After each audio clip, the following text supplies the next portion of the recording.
اولاد کے حقوق، اس عنوان کے تحت کچھ باتیں رکھنے کی کوشش کروں گا۔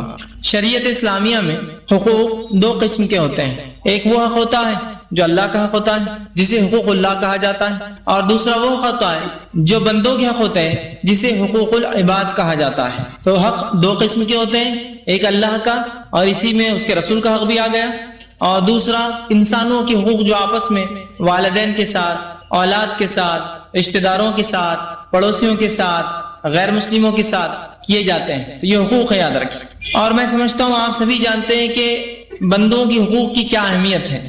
بندوں کی حقوق کی شریعت اسلامیہ میں بڑی ہی زبردست اہمیت ہے، بہت زیادہ اہمیت ہے، اتنی زیادہ کہ حدیث کے مطابق ایک شخص جو جنت کی طرف جا رہا ہوگا چونکہ اللہ کے حق وہ ادا کر کے آیا ہوگا، توحید، نماز، روزہ، زکوٰۃ، حج اور دیگر چیزیں، لیکن چونکہ اس نے بندوں کے حق مارے ہوں گے، بندوں کے حق مارنے کی وجہ سے اللہ رب العزت اسے جہنم رسید کر دے گا۔ تو حقوق العباد بڑی اہمیت کے حامل ہے۔ انہی حقوق العباد میں تمام حق برابر نہیں ہوتے، یاد رکھیے۔ بندوں کے جو حقوق ہوتے ہیں تو سبھی بندوں کے حقوق برابر نہیں ہوتے ہیں۔ شریعت نے مختلف لوگوں کو ان کو اہمیت کے اعتبار سے مختلف حقوق دیے ہیں، جیسے کہ والدین کے حقوق بڑی اہمیت کے حامل ہے، اسی طرح میاں اور بیوی کے حقوق ایک دوسرے کے لیے اہمیت کے حامل ہے، اسی طرح اولاد کے حقوق اہمیت کے حامل ہے، لیکن یہ ترتیب وار ہے، مطلب سب برابر نہیں ہے، ورنہ ایسا نہ ہو کہ جب میں آپ کو اولاد کے حقوق آج کہہ رہا ہوں تو آپ باقی سب کے حق چھوڑ دیں، اب کہیں نہیں بس اب اولاد کا حق دینا ہے، معلوم ہو گیا آپ کو اب والدین کچھ نہیں، بیوی بس بچوں کے حق نہیں۔ حقوق کی ترتیب ہے، یاد رکھیے۔ اس ترتیب میں یہ حق بھی بڑی اہمیت کے حقوق میں آتا ہے۔ والدین کے حق کے بعد بیوی کا حق، یا بیوی کے لیے میاں کا حق، شوہر کے حق، اور اس کے بعد اولاد کے حقوق، یاد رکھیے ترتیب میں آتے ہیں، یہ کافی اہم رکھتے ہیں۔ عموماً ہم لوگ والدین کے حقوق کے تعلق سے بہت کچھ سنتے ہیں، اور عموماً میاں بیوی کے حقوق کے تعلق سے بہت ساری باتیں سنتے ہیں، لیکن ایک حق جو بڑا اہم ہوتا ہے اس حق کو ہم بھول جاتے ہیں، تھوڑا سا اس کو یاد رکھنے کی بہت زیادہ ضرورت ہے، اور وہ حق ہے اولاد کے حق۔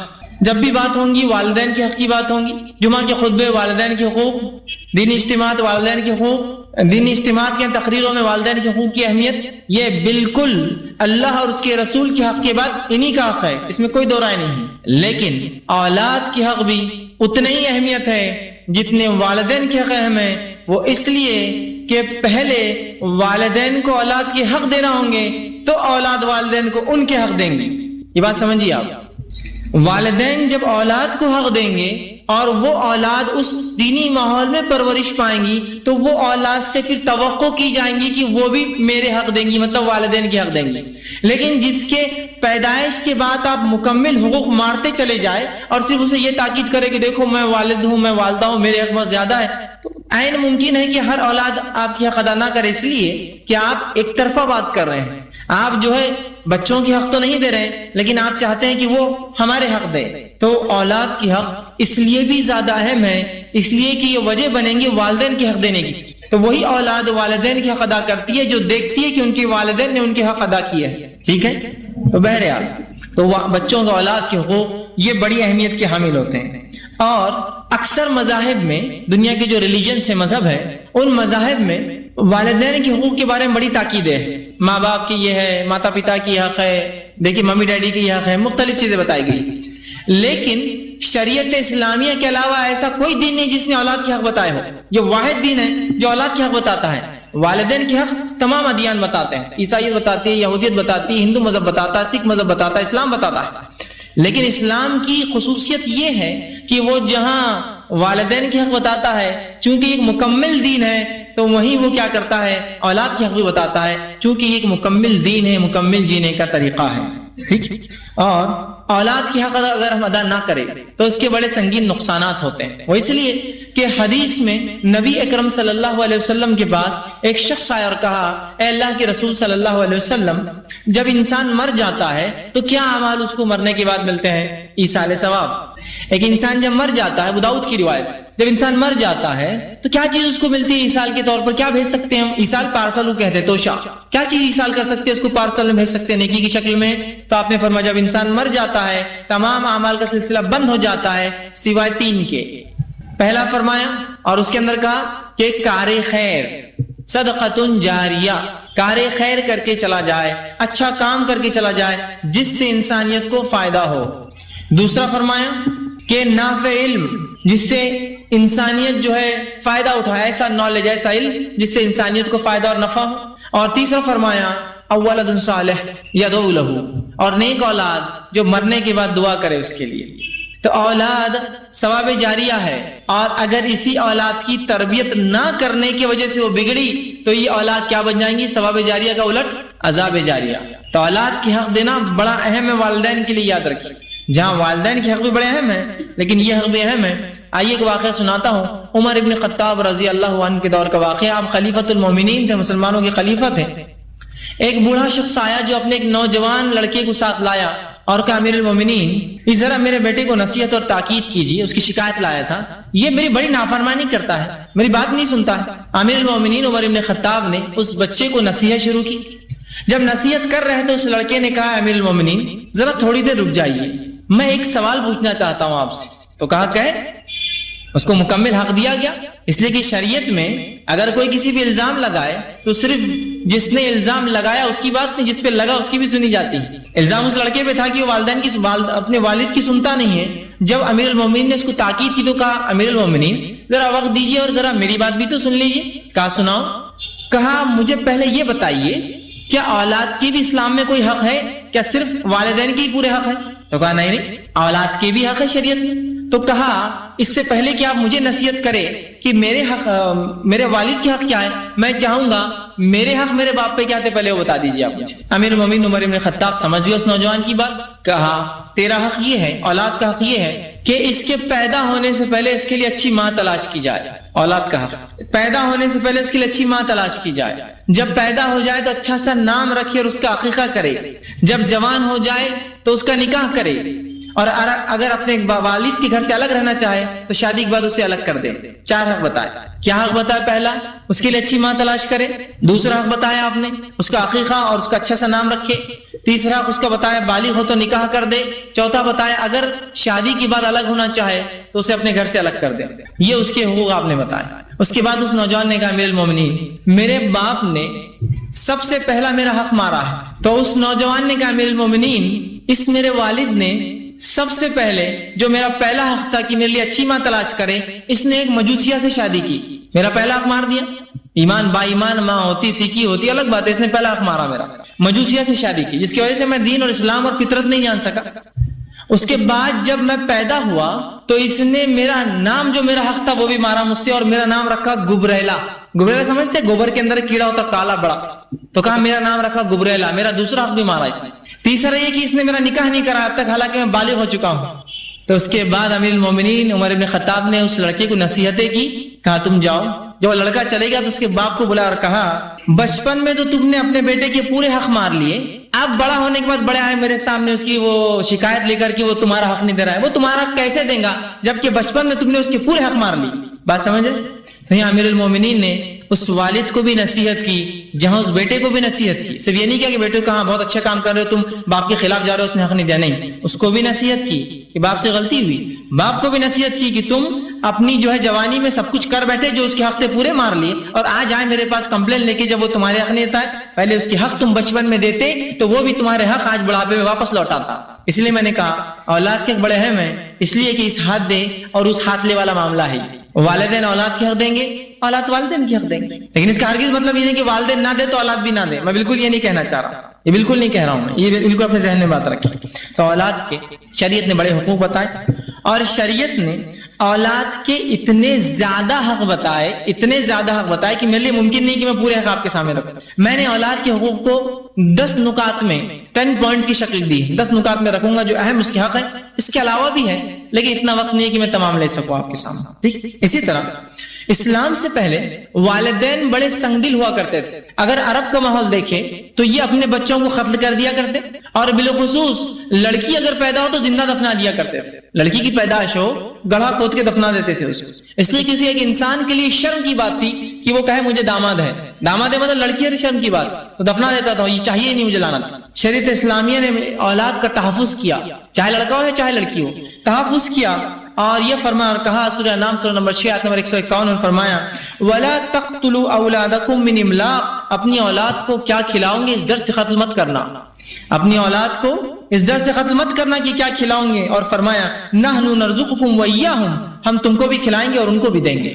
تو پہلا تحفظ کیا اسلام نے ان کی پیدائش کے لیے کہا، ان کا حق ہے پیدا ہونا، اور لڑکی کے تعلق سے بالخصوص کہا، فرمایا وَإِذَا الْمَوْءُودَةُ سُئِلَتْ بِأَيِّ ذَنبٍ قُتِلَتْ، کہ اللہ رب العزت روز قیامت اس لڑکی کو اٹھائیں گا اور وہ لڑکی اس بارگاہ الہ میں کھڑی ہوں گی جس کو پیدا ہوتے ہی یا پیدا ہونے کچھ روز بعد، کچھ دن یا کچھ سال بعد اس کے باپ نے اس کو دفنا دیا تھا، اور اللہ پوچھیں گا وَإِذَا الْمَوْءُودَةُ سُئِلَتْ، اس باپ سے پوچھا جائے گا کہ وَإِذَا الْمَوْءُودَةُ سُئِلَتْ، اس سے پوچھا جائے گا بِأَيِّ ذَنبٍ قُتِلَتْ، اس باپ سے نہیں معاف کرنا بلکہ اس بچے کو اللہ رب العزت اپنے سامنے کھڑا کریں گا، وہ لڑکی پیش کی جائیں گے، اللہ پوچھیں گا اس لڑکی سے کہ بتا تیرے والدین نے کس جرم میں تجھے قتل کیا تھا، بِأَيِّ ذَنبٍ قُتِلَتْ، تو کس جرم میں ماری گئی، اور میں سمجھتا ہوں وہ معصوم کیا جواب دیں گے۔ یہ ایک طرح سے اللہ رب العزت کا غصہ اور غضب ہوں گا ان والدین پہ کہ ان سے بات کرنا بھی پسند نہیں کرے گا، اس بچی سے پوچھیں گا کیوں قتل کی گئی، اللہ جانتا ہے کیوں کی گئی لیکن ان کو رسوا کرنے کے لیے اللہ پوچھیں گا اس بچی سے۔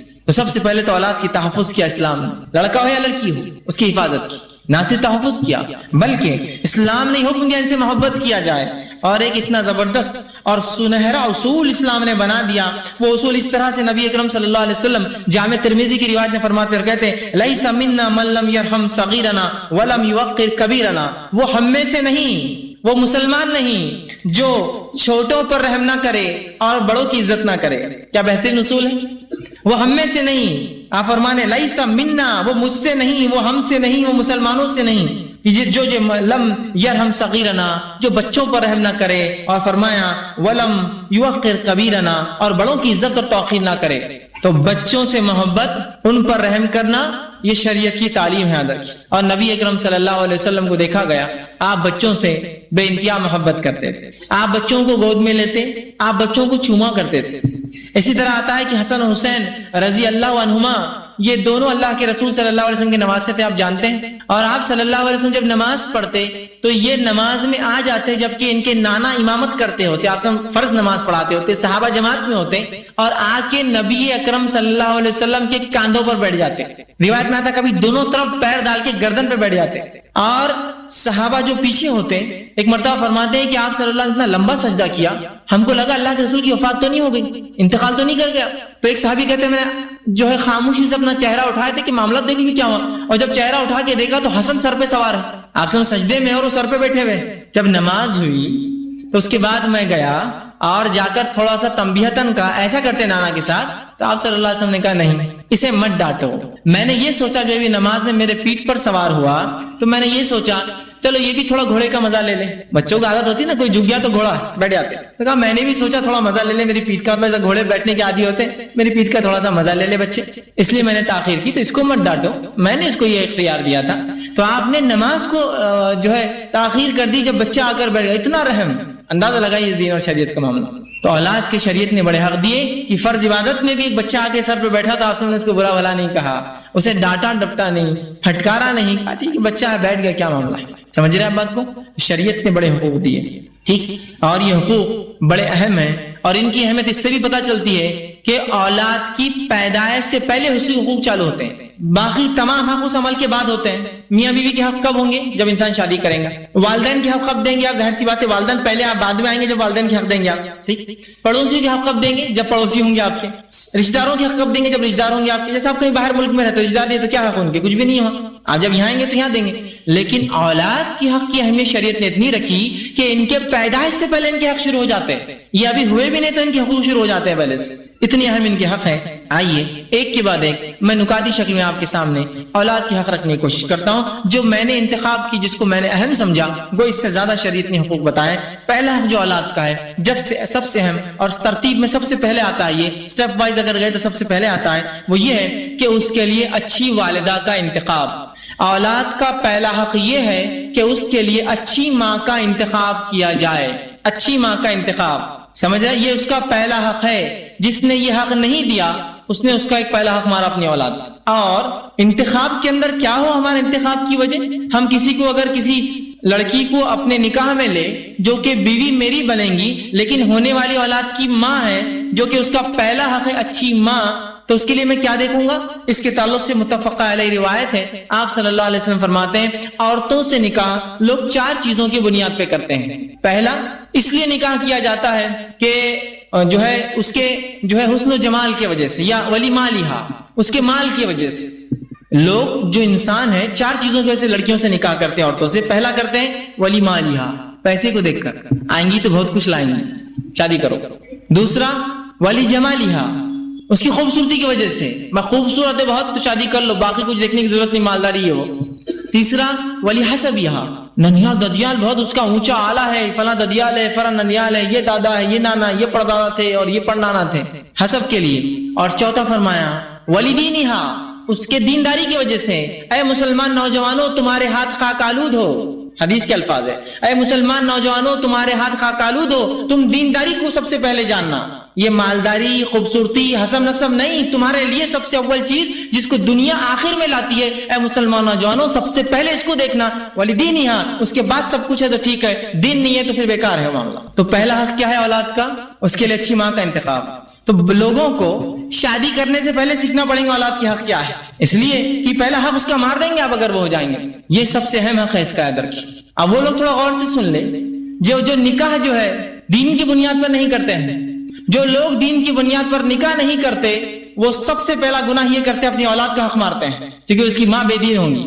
پورا ماحول ہی ہو گیا خوبصورت لڑکی چاہیے، سب کو وہ چاہیے جو ایک ہی رہتی ہو، سب کو وہ چاہیے، امی ویسی چاہیے، بیٹا اس کا تو معاملہ الگ ہی ہے، وہ تو نہیں ویسا نہیں تو اس جیسی کچھ ڈھونڈ کے لائیے، ہوتا ہے وہ ہیروئن، وہ اسٹار، وہ فلم اسٹار، وہ فلاں اسٹار، وہ اسپورٹ اسٹار، مجھے ایسی چاہیے۔ اب بیٹے وہ تو ایک ہے، نہیں آپ ایسی کوئی ڈھونڈنی اس کی شباہت والی، پھر معاملہ تلاش شروع ہوتی ہے لڑکی کی۔ دینداری سب سے افضل ہے، چاہے گوری لڑکی ہو، چاہے کالی لڑکی ہو، چاہے موٹی لڑکی ہو، چاہے جو بھی ہو، تمام کی تمام اللہ کی مخلوق ہے نا، یاد رکھیے اصل چیز ہے اس کی دینداری، اس لیے کہ اولاد کا پہلا حق ماریں گے آپ، یہ الگ بات ہے کہ آپ کا دین کا بیڑا غرق ہوگا بعد میں، وہ ایک الگ چیز ہے، لیکن آپ دوسرا کام غلط کرے اولاد کا حق مارتے ہیں۔ تو دینداری کو ہم ترجیح دیں اور لازم جانے اپنے نکاح میں، اس لیے کہ اولاد کا پہلا حق نکاح سے پہلے چالو ہوتا ہے۔ اس کے لیے اچھی ماں کی تلاش یہ اس کی فرسٹ رائٹ، فرسٹ حق ہے اس کا، اس کو بیسک رائٹ اس کو دینا پڑے گا آپ کو۔ اور جو لوگ اپنے نکاح دین کی بنیاد پہ نہیں کرتے در حقیقت اولاد کے حق مار رہے ہیں، یاد رکھیے۔ جن کا دین بنیاد نہیں ہوتی ہے، پہلے خوبصورتی بعد میں دین دیکھیں گے، پہلے مالداری بعد میں دین دیکھیں گے، پہلے حسب نسب بعد میں دین دیکھیں گے، اور اللہ ماشاءاللہ نمازی ہو تو پھر تو فرشتہ لڑکا اور لڑکی ہے، بہت بڑی بات ہے نماز پڑھتے ہیں، ورنہ باقی جو دیکھا جاتا ہے لڑکے لڑکی میں وہ کیا ہے، یہ سب کچھ۔ لڑکا ہے تو بھائی اس کی خوبصورتی تو نہیں، کتنا کماتا ہے، لاکھ روپیہ دے دو اٹھا کر، ارے وہ کبھی نماز، ارے نماز سے کیا ہوتا ہے، لاکھ روپیہ مہینہ کما رہا ہے، اس سے کیا ہوتا ہے، بعد میں نمازی ہو جائے گا، دیکھا جائے گا۔ ارے روزے کبھی نہ کہہ رہے، روزوں سے ہوتا کیا ہے، دیکھو انہوں بھی اسے نکتے، تمہارے باپ نے کبھی نہیں رکھے، اس سے کیا ہوتا ہے، پیسہ کتنا کما رہا ہے وہ، لاکھوں روپیہ دے دو، لاکھ روپے کا کیا۔ دوسرا ایک رشتہ اس کا بھی، اس پہ بھی غور کر لیجیے، اس کی کیا خصوصیت ہے، وہ دیندار بچہ ہے، اچھا یہ کیا کماتا ہے بھائی، دیندار ہے ٹھیک ہے، اس سے کیا ہوتا ہے، دین سے کیا کماتا ہے، اس کی تنخواہ اتنی نہیں ہے 20-25 کا، 20-25 سے کیا ہونے والا ہے، ادھر 75 کا لاس ہو رہا ہے مہینے، ادھر لاکھ کا رشتہ ادھر 25 کا، نہیں وہ دین میں ہو جائے گا انشاءاللہ، اپنی بچی سدھار دیں گی، اس کو دے دیجیے۔ شریعت نے تو کہا پہلے دین کو دیکھو بعد میں سدھارنے کا کہا، بہت سے نوجوان بولتے نہیں بعد میں لا کے سدھار لوں گا میں، ابھی خوبصورتی عشق مزاجی سے نکاح کر لیتے ہیں، عقیدہ اس کا جو بھی ہو، معاملات اس کے جو بھی ہو، خود ایک جماعت میں ہونے کا دعویٰ کرتے لیکن وہ اپوزٹ ہے تو وہ بھی چلیں گے، سب چلے گا، خوبصورتی کے لیے سب داؤ پہ، اس کے بعد لانے کے بعد انشاءاللہ اپن سدھار لیں گے۔ پھر وہ کہاں سدھرتی ہے، وہ آپ کے بچوں کو بگاڑ دیتی ہے، آپ گھر سے نکلے پھر وہ شروع کر دے شرک اور بدعت، اور بولتی دیکھو ابا تو بولنا نہیں بیٹھے، بچے بھی کھا پی کے شرک بدعت کر کے، ابا تو کچھ نہیں ہوا، امی نے کچھ نہیں کرے، آج سب معاملہ اچھا تھا، کوئی فلاں نہیں ہوا، کوئی فلاں نہیں ہوا، کوئی خرافات نہیں ہوئے گھر میں، ہاں یہ ہوتا ہے پھر۔ تو دینداری کو سب سے بنیاد جانیے، اس لیے کہ پہلا حق اولاد کا، اس کے لیے اچھی ماں کا انتخاب ہے، ٹھیک۔ اسی طرح اولاد کا دوسرا حق یہ ہے کہ اس کے وجود میں آنے کے بعد پیدا ہونا اس کا حق ہے، یہ اولاد کا سیکنڈ بیسک رائٹ ہے۔ اگر اولاد وجود میں آ گئی ہے تو پیدا ہونا اس کا حق ہے، پھر یاد رکھیے، اب اس کو آپ ضائع نہیں کر سکتے، اب اس کو آپ قتل نہیں کر سکتے، یہ اس کا بیسک بنیادی حق ہے۔ اور اللہ رب العزت نے اس حق کو بار بار قرآن میں دہرایا، اور 2 بار تو جو ہے مفصل طور سے دوہرایا ایک آیت جو میں نے سورہ انعام سورہ نمبر 6 اس کی آیت نمبر 151 آپ کے سامنے تلاوت کی، وَلَا تَقْتُلُوا أَوْلَادَكُم مِّنْ إِمْلَاقٍ، اپنی اولاد کو مفلسی کی ڈر سے مت قتل کرو. اور دوسری جگہ فرمایا سورہ بنی اسرائیل سورہ نمبر 17 آیت نمبر 31 میں، اور فرمایا وَلَا تَقْتُلُوا أَوْلَادَكُمْ خَشْيَةَ مِنْ إِمْلَاقٍ، اپنی اولاد کو اس ڈر سے نہ مار دو کہ وہ کیا کھائیں گی، نَحْنُ نَرْزُقُهُمْ وَإِيَّاكُمْ، اور ہم ان کو بھی دیں گے اور ہم تم کو بھی دیں گے. اور فرمایا إِيَّاكُمْ إِنَّ قَتْلَهُمْ كَانَ قَطْعًا كَبِيرًا، اور ان کا قتل کرنا ایک بہت سنگین، بہت بڑا، بے انتہا بڑا جرم ہے. تو اولاد کا دوسرا حق ہے وجود میں آنے کے بعد پیدا ہونا. اب بہت سے لوگ کہتے ہیں کیا پھر ہر سال ہم اولاد کو پیدا کریں، ایک اولاد ہو کے پھر دوسری کرے؟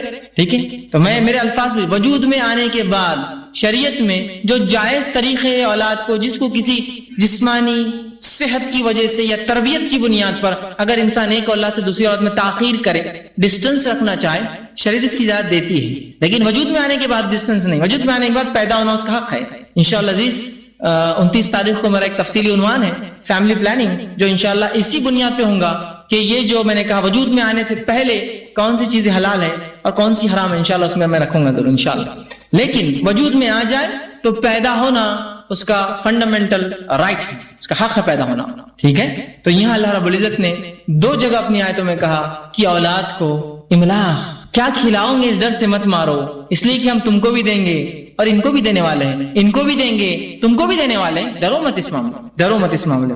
تو دوسرا حق یہ ہے کہ اولاد جو اگر وجود میں آ جائے تو اس کے بعد جو ہے اس کو جو ہے پیدا ہونے دیا جائے، یہ اس کا دوسرا حق ہے. لیکن آج بہت خوبصورت ناموں سے اولاد کو قتل کرنا ہم نے ایک عام بات بنا لی. یہ بات آپ کو بری لگیں گی لیکن یہ سچی بات ہے، یہ اتنی سچ ہے کہ اس کو آج تو بہرحال نیوز اور میڈیا اور پیپر اس کی گواہی دے رہے ہیں. ہم اس سے پہلے سے ایک چیز یاد رکھیے، اگر آپ کے سامنے کوئی چیز نہیں ہوتی تو اس کا مطلب یہ نہیں کہ وہ چیز معاشرے میں نہیں ہو رہی ہے. اولاد کے معاملے میں لوگوں نے ایسے ایسے کارنامے انجام دیے، واللہ واقعات آپ سنیں گے زمین پیروں کے نیچے سے کھسک جاتی ہے. اگر میں آ کر کسی آپ کے گھر میں اولاد کو قتل کروں تو آپ برا مانیں گے کہ قتل کیا، ہو سکتا ہے میرا قتل کر دیا آپ اٹھا کر اس کے بدلے. لیکن وہ اولاد جو وجود میں آئی ہے، جو ابھی باہر نہیں آئی ہے، ان کا قتل کرنا ہم نے معمول سمجھ لیا ہے. بنیاد کیا ہوتا ہے اس کو قتل کرنے سے، اور اگر وہ لڑکی ہو تو پھر اس کا مرنا تو ضروری ہے. پھر اس کے بعد عرب پیدا ہونے کے بعد مارتے اس لیے کہ ان کو پتہ نہیں چلتا کیا تھا، ہم پیدا ہونے کے پہلے مارتے اس لیے کہ ہمیں پتہ چل جاتا ہے وہ کیا ہے پیدا ہونے والا. اور میں امت مسلمہ کی بات کر رہا ہوں، میں غیر مسلموں سے خطاب نہیں کر رہا ہوں، میں اس معاشرے کی بات کر رہا ہوں جس معاشرے میں ہم رہتے ہیں. یہاں اولاد کو وجود میں آنے کے بعد قتل کرنا یہ معمول بن چکا اس سماج کا، اور اس حد تک ایسے سنگین جرم بیان کرنا میرے لیے ممکن نہیں، ایسے سنگین جرم. چونکہ ایک ادارے میں بہرحال میں رہتا ہوں، اس کا صدر ہوں، تو بہت سارے فون آتے ہیں، لوگ مشورے لیتے ہیں، بہت سارے واقعات سامنے آتے ہیں کہ عقل دنگ ہو جاتی ہے، حیرت میں پڑ جاتے ہیں کہ لوگ ایسا بھی کر سکتے ہیں اپنی اولاد کے ساتھ.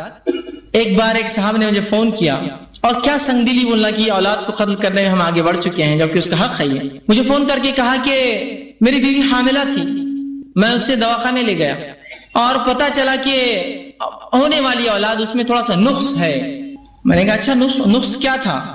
تو کہا اس میں فلاں نقص ہے، XYZ باتیں انہوں نے کہا یہ نقص ہے. میں نے کہا اچھا ٹھیک ہے نقص ہے تو کیا؟ تو کہا ایک تو نقص ہے.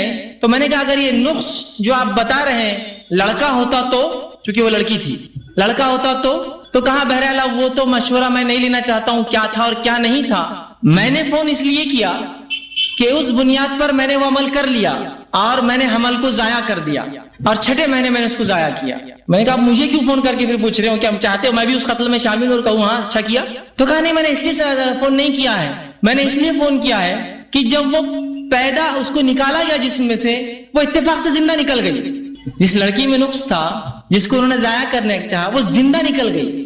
تو میں نے کہا زندہ نکل گئی تو اس کو رکھو، اس کو دواخانے میں بتاؤ، اس کو پالو بڑا کرو. تو کہا نہیں میں اس لیے سوال نہیں کر رہا ہوں، ہم کو تو چاہیے نہیں وہ. میرا سوال یہ ہے کہ کیا اس کو دواخانے میں چھوڑ کر چلے جاؤں، یا دوسرا سنیے انہوں نے کیا کہا، میرے پیروں کے نیچے زمین نکل گئی تھی، یا اس کو ویسے ہی دفنا دوں. میرے پاس 2 آپشن ہے صرف ابھی، یا اسے میں جو ہے دواخانے میں چھوڑ دوں تو کچھ لوگ بولے مت چھوڑو وہ کچھ بھی استعمال کریں گے، یا میں اس کو ویسے ہی دفنا دوں. اب بتائیے اگر کوئی ایسا سوال کرے تو کیا جواب دیا جائے گا اس کا؟ تو یہ معاملہ ہے، اس کا بیسک رائٹ مارتے ہیں آپ اس کا. اگر کوئی آپ کی اولاد کو مارے پیدائش کے بعد تو آپ مجھے قتل کر دیں کہ میں ماروں تو. لیکن مسلمانوں نے اپنی وجود میں آنے سے پہلے یا وجود میں آنے کے بعد اپنی اولادوں کو پیدائش سے پہلے قتل کرنا معمولی سمجھا ہے. یہ قطعاً کبیرہ قرآن نے کہا، بہت بڑی خطا کر رہے آپ. دنیا میں تو لوگ رہا بچ گئے، آخرت میں یہ تمام اولادیں کھڑی ہوں گی یا رکھی ہوں، یہ سب کھڑے ہوں گے وہاں اور اللہ رب العزت سے مطالبہ کریں گے۔ فرق اتنا تھا کہ عرب جدید نہیں تھے تو پیدائش کے بعد دفناتے تھے، ہم نے یہ کیا کہ پیدائش سے پہلے پتہ چلتا ہے تو دفنا دیتے ہیں، قتل کر دیتے ہیں ہم۔ تو بہرحال اس کا حق ہے پیدا ہونا وجود میں آنے کے بعد، تو اس کو خوبصورت ناموں سے، فیملی پلاننگ کے نام سے یا مختلف خوبصورت ناموں سے کہ صحت ساتھ نہیں دے رہی، حسن بگڑ سکتا ہے، خوبصورتی بگڑ سکتی ہے، زیادہ اولادیں پیدا ہوں گی تو لہٰذا ضائع کرنا ہے، تو وجود میں آنے ہی کیوں دیا اس کو، پہلے ہی سوچتے وجود میں آ جائے۔ تو اب پیدا ہونا بنیادی حق ہے اس کا۔ تیسرا اس کا تیسرا حق بنیادی حق رضاعت، دودھ پینا اولاد کا بنیادی حق ہے۔ قرآن میں اللہ رب العزت نے یہ فرمایا اور حکم دیا، سورہ بقرہ سورہ نمبر 2 آیت نمبر 233 سے فرمایا والوالدات يعرضن اولادهن حولين كاملين لمن اراد ان يتم رضاعه۔ اللہ فرماتا اور کہتا ہے مائیں اپنی اولادوں کو 2 سال کامل دودھ پلائے، یہ ان کا حق ہے، دودھ پلانا حق ہے، اور یہ پلانے کی پوری مدت ہے، مطلب جو عورتیں پوری مدت کرنا چاہتی ہے دودھ کی تو پوری مدت ہے 2 سال، تو 2 سال تک وہ دودھ پلا سکتی ہے، یہ پوری مدت ہے، تو ان کو دودھ حق کے ساتھ پلاتی رہے، یہ مدت ہے، یاد رکھیے 2 سال تک دودھ پلانا، یہ مدت اللہ نے کہا۔ اور اس مدت میں اللہ نے شوہر کو حکم دیا کہ اپنے بیوی کو نان نفقہ کپڑا وہ سب کرتا رہے اٹھانا ہے، اور اگر اس حالت میں اگر طلاق ہو جاتی ہے اور بیوی دوسری جگہ رہتی ہے تو جب تک وہ اولاد دودھ پیں گی، چونکہ آپ کی اولاد ہے، اس کو نان نفقہ اس کا کھانے پینے کا ذمہ آپ کو اٹھانا پڑے گا۔ تو دودھ پینا اولاد کا یہ تیسرا حق ہے، یاد رکھیے۔ لیکن اب یہاں بھی دودھ پلانے کا معاملہ کیا ہوتا ہے، لوگ خوبصورتی کے نام پر، ہے نا، خوبصورتی خراب ہو جائیں گے دودھ پلائیں گے تو بچوں کو ڈبے کا دودھ پلاتے ہیں۔ کیا آپ کو ایسا لگتا ہے ڈبے کا دودھ پلانے سے بچے میں وہ خصوصیت، وہ محبت، وہ انسیت اپنے والدین اور بالخصوص ماں سے پیدا ہوں گی؟ ظاہر سی بات ہے جب ایک ماں اپنے بچے کو دودھ پلاتی ہے تو دراصل صرف وہ دودھ نہیں پیتا ہے، وہ اس کی ممتا اس سے ایک تعلق جوڑتا ہے۔ ڈبے کے دودھ میں وہ تعلق نہیں جڑ سکتا بھائی، یہ الگ بات ہے، مجبوریاں، صحت کے مسائل، یہ الگ چیز ہے، لیکن اپنے آپشن سے، اپنے چوائس سے ایسا کریں۔ اور اگر کوئی ماں اپنے بچے کو دودھ نہ پلائے تو پھر دوسری عورت، جیسے کہ آپ صلی اللہ علیہ وسلم کے دور میں عورتیں ہوتی جو رضاعت کرتی، بچوں کو دودھ پلاتی، لیکن دودھ پینا اس کا بیسک رائٹ ہے، اس کا حق ہے، یاد رکھیے، اس کا حق ہے۔ اور بالخصوص جو ہے عورتیں اس چیز پر دھیان دے کہ اپنے بچوں کو بنا کسی شرعی عذر کے اپنا دودھ خامخواہ نہ پلانے کا معاملہ نہ طے کریں کہ بھائی فلاں پلا دیں گے، فلاں کھلا دیں گے۔ ہاں میکسیمم اس کی ایج لمٹ 2 ایئر سے، یاد رکھیے۔ ان لوگوں کا معاملہ غلط ہے جو 2 سال کے بعد بھی 3 سال تک دودھ پلاتے، نہیں، 2 سال یہ اس کی میکسیمم لمٹ ہے۔ مطلب شروعات میں ہو سکتا ہے آپ 6 مہینے پلا، اس کے بعد کچھ وجوہات مسائل الگ بات ہے، جتنا ہو سکے آپ اس کو اس کا وہ حق دینے کی ضرور کوشش کریں۔ اور اس کے بڑے فائدے ہیں اور اس سے بڑے تعلقات ہوتے ہیں، ہے نا، اس سے ایک زبردست ماں اور بچے میں ایک رشتہ بنتا ہے، یاد رکھیے۔ اور محاورہ بھی ہوتا ہے نا، آدمی اگر 2 لوگ لڑ پڑے تو ایک دوسرے کو کیا چیلنج کرتا ہے، بیٹا ماں کا دودھ پیا تو لڑنے آ، کوئی بولتا ہے کہ ڈبے کا دودھ پیا تو آجا بیٹا، تو نے بھینس کا دودھ پیا تو آجا لڑنے میرے سے، کوئی بھی نہیں بولتا ہے۔ اس لیے کہ ماں کا دودھ پیا مطلب ممتا، وہ محبت، وہ انسیت، وہ غذائیات، وہ صحت جو اس دودھ میں ملتی کسی میں نہیں ملتی، تو ماں کا دودھ پینے والا ہمت والا ہوتا ہے۔ مطلب چونکہ انسان بھی جانتا ہے جو غذائیات اور جو صحت ماں کے دودھ میں ہوتی ہے وہ ڈبے کے دودھوں میں نہیں ہوتی ہے، سمجھ رہے بات کو؟ تو یہ بڑی اہم چیز ہے اور اس کا بیسک رائٹ ہے، اس کو وہ حق دیجیے، اس کی رضاعت خام و خواہ مت کیجیے۔ اور عمرو بن عاص رضی اللہ عنہ نے جب دیکھا ایک بار ان کی بیوی ان کے بچے کو دودھ پلا رہی تھی تو کہا دیکھ جب تو اسے دودھ پلاتی ہے نا تو جانور کے بچے کے ساتھ دودھ نہیں پلانا، تو دودھ تو جانور ہی بچوں کو پلاتے اپنے، جب تو اسے دودھ پلاتی ہے تو اس نیت سے اس کو دودھ پلانا کہ اللہ کی ایک مخلوق تیرے دودھ پر پرورش پا رہی ہے، اس نیت سے پلانا کہ اللہ کی ایک مخلوق تیرے دودھ پر پرورش پا رہی ہے، کل چل کر یہی لڑکا اللہ کی توحید پر قائم ہوگا، اسلام پر چلے گا، نمازیں ادا کرے گا اور اللہ کے راہ میں جہاد کرے گا، اس کا ثواب تجھے ملے گا، اس نیت سے پلانا۔ تو یہ دودھ پلانا ایک چیز، اور ایک نیت سے کہ اللہ کی مخلوق پرورش پا رہی ہے نا آپ کے رزق پہ، کیا میرے اور آپ کے ہاتھ میں کسی کو رزق دینا اور کھلانا؟ اللہ کا فضل ہے کہ آپ کو مل رہا ہے۔ تو وہ کہتے اپنی بیوی سے کہ دیکھ جب تو دودھ پلاتی ہے تو ممتا سے اور محبت سے پلانا، جانور جیسے بچوں کو پلاتے ویسا نہیں پلانا، اس نیت سے پلانا کہ ایک اللہ کی مخلوق تیرے دودھ پر پرورش پائیں گی اور آگے چل کر یہ بچہ اللہ کی توحید پر قائم رہے گا اور اس کے دین پہ عمل کرے گا، عبادتیں کرے گا، اللہ کی راہ میں جہاد کرے گا، تجھے اس کا اجر ملے گا۔ تو مائیں اس چیز کو دودھ پلانے کی اہمیت کو سمجھیں۔ چوتھا اولاد کا حق جو والدین پر ہے وہ یہ ہے جب پیدا ہو جائے تو اچھا سا نام رکھے اس کا اور عقیقہ کرے، یہ حق ہے، رائٹ ہے، یاد رکھیے، معمولی چیز نہیں۔ جب بچہ پیدا ہو جائے تو اس کا اچھا سا نام رکھے، جیسے عمر ابن خطاب نے اس والد کو تاکید کی تھی کہ اچھی ماں کی تلاش دوسرا حق اچھا سا نام رکھے. اس نے دونوں حق مارے تھے, مجوسیہ مالا لیا تھا, نام گبریلا رکھا تھا. دوسرا حق کیا ہے؟ چوتھا حق جو ہے اس کا اچھا سا نام رکھے. اب اس کے تعلق سے جامع ترمذی کی روایت ہے, سمرہ بن جندب رضی اللہ عنہ سے اس کے راوی فرماتے ہیں ہر بچہ عقیقے کے بدلے رہن ہوتا ہے, اور فرمایا اس کی پیدائش کے 7ویں دن اس کا عقیقہ کیا جائے, اس کا اچھا سا نام رکھا جائے, اس کے سر کے بال منڈائے جائے.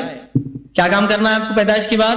اس کا عقیقہ 7ویں دن, ایک اچھا سا نام, اور جو ہے اس کے سر کے بال نکالنا. تو نام اس کا حق ہے, یاد رکھیے, بیسک رائٹ ہے اس کا. اور ناموں میں صحیح مسلم کی روایت ہے, آپ صلی اللہ علیہ وسلم سے پوچھا گیا ناموں میں اچھے نام کیا ہے, تو کہا عبداللہ اور عبد الرحمن, اور اس کے علاوہ اللہ کے جتنے اسماء و صفات ہیں آپ کے ساتھ وہ, اور اس کے بعد انبیاء علیہ الصلوۃ والسلام کے نام. تو آپ کے پاس چوائس ہے, اللہ کے اسماء و صفات اور اس کے علاوہ انبیاء کے نام. لیکن ہمارے پاس جب نام کا بھی معاملہ آتا ہے, جبکہ یہ حق ہے, اور اس کی میکسیمم لمٹ کیا ہے معلوم آپ کو نام رکھنے کی؟ کب تک نام رکھ سکتے ہیں آپ؟ 7 دن. 7واں دن میکسیمم لمٹ ہے. پیدائش سے پہلے طے کیجئے نا. ایک انسان, ایک عورت حمل سے آئی, آپ باپ بننے والے, وہ ماں بننے والی ہے, ابھی آپ کو کم از کم 7 مہینے پہلے پتا چل گیا کہ آپ کو اولاد ہونے والی ہے. صرف 2 نام چننا آپ کو, ایک لڑکے کا اور ایک لڑکی کا. لڑکا ہوا تو یہ, لڑکی بھی تو یہ, 2 ہے نا. وہ نہیں, وہ پیدا ہونے کے بعد اب کیا نام رکھنا, تو فال کھول رہے اس کو, قرآن کھولو, کون سی تاریخ کو پیدا ہوا, کون سا مہینہ تھا, کون سا تاریخ تھا, کون سی آیت, ہاں یہ نام رکھو. کچھ بھی نہیں اس میں, وہ فال کھول کے نام. یا پھر جو ہے نام چاہیے, نام یونیک, نام یونیک.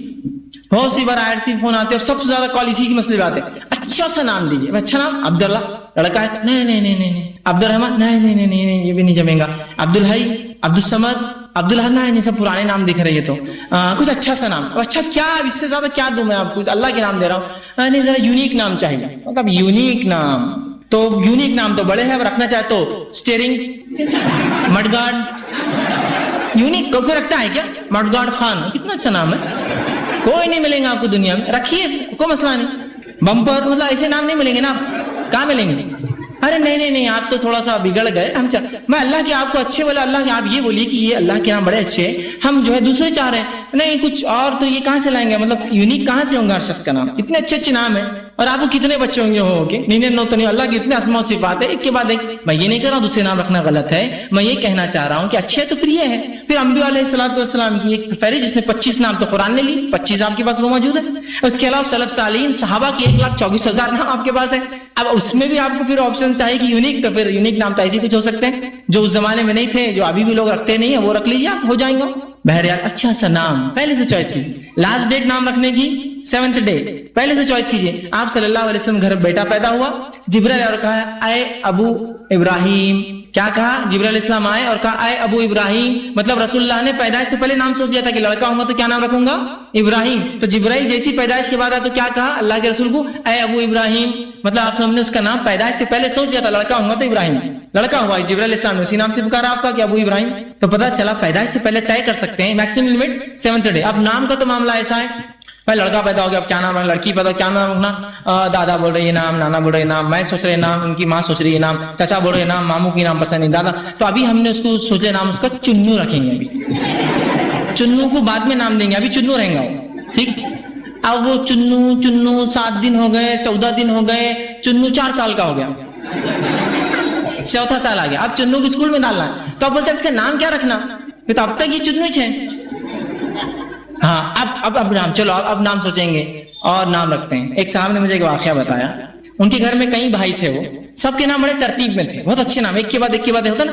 کبھی کبھار ایک گھر میں کئی اولادیں ہوں تو لوگ بڑے اچھے نام رکھتے ہیں, اور کچھ لوگوں کچھ ناموں سے ایسی انسیت محبت ہوتی کہ وہی نام رکھتے ہیں. جیسا کہ اگر آپ جانتے ہوں گے رابع حسن حسنی ندوی جو کہ ندوہ کے ریکٹر ہیں, اس وقت جو ہے اس جامعہ کے وہ ہیڈ ہے, تو ان کے والد کو 5 لڑکے تھے اور ان کو نام پسند تھا محمد. تو رابع اول, رابع ثانی, رابع ثالث, رابع, اور وہ جو ہے معاف کر رہا محمد اول, محمد جو ہے ثانی, محمد ثالث, محمد رابع, محمد خامس, محمد 1, محمد 2, محمد 3, محمد 4 ہے رابع حسن. ان کا نام ہے محمد رابع حسن, ٹھیک. تو یہ 4 تھے اور سب کے نام محمد ہے, اور پھر خامس 5 محمد بھی.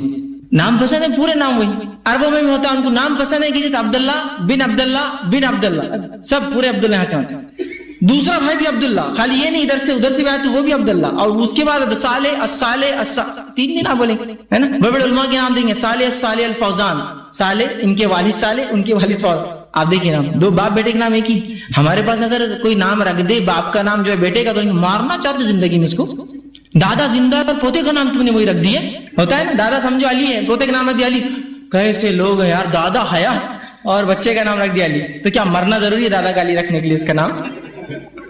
عجیب. اچھے نام کم ہے، قلت ہے تو ریپیٹ کیجئے اس نام کو. کیا اچھے نام رکھیے، یہ اس کا حق ہے. اور عقیقہ بھی اس کا حق ہے، اس لیے کہ حدیث میں الفاظ ہے بچہ عقیقے کے بدلے رہن ہوتا ہے. تو یہ چوتھے حق میں یہ بھی جوڑ لیجیے کہ اس کا اچھا سا نام رکھنا اور اس کا عقیقہ کرنا. حدیث کے الفاظ دیکھیے، بچہ عقیقے کے بدلے رہن. رہن سمجھتے ہیں؟ کوئی چیز دیکھیے، کوئی چیز لینا، رہن ہوتا ہے.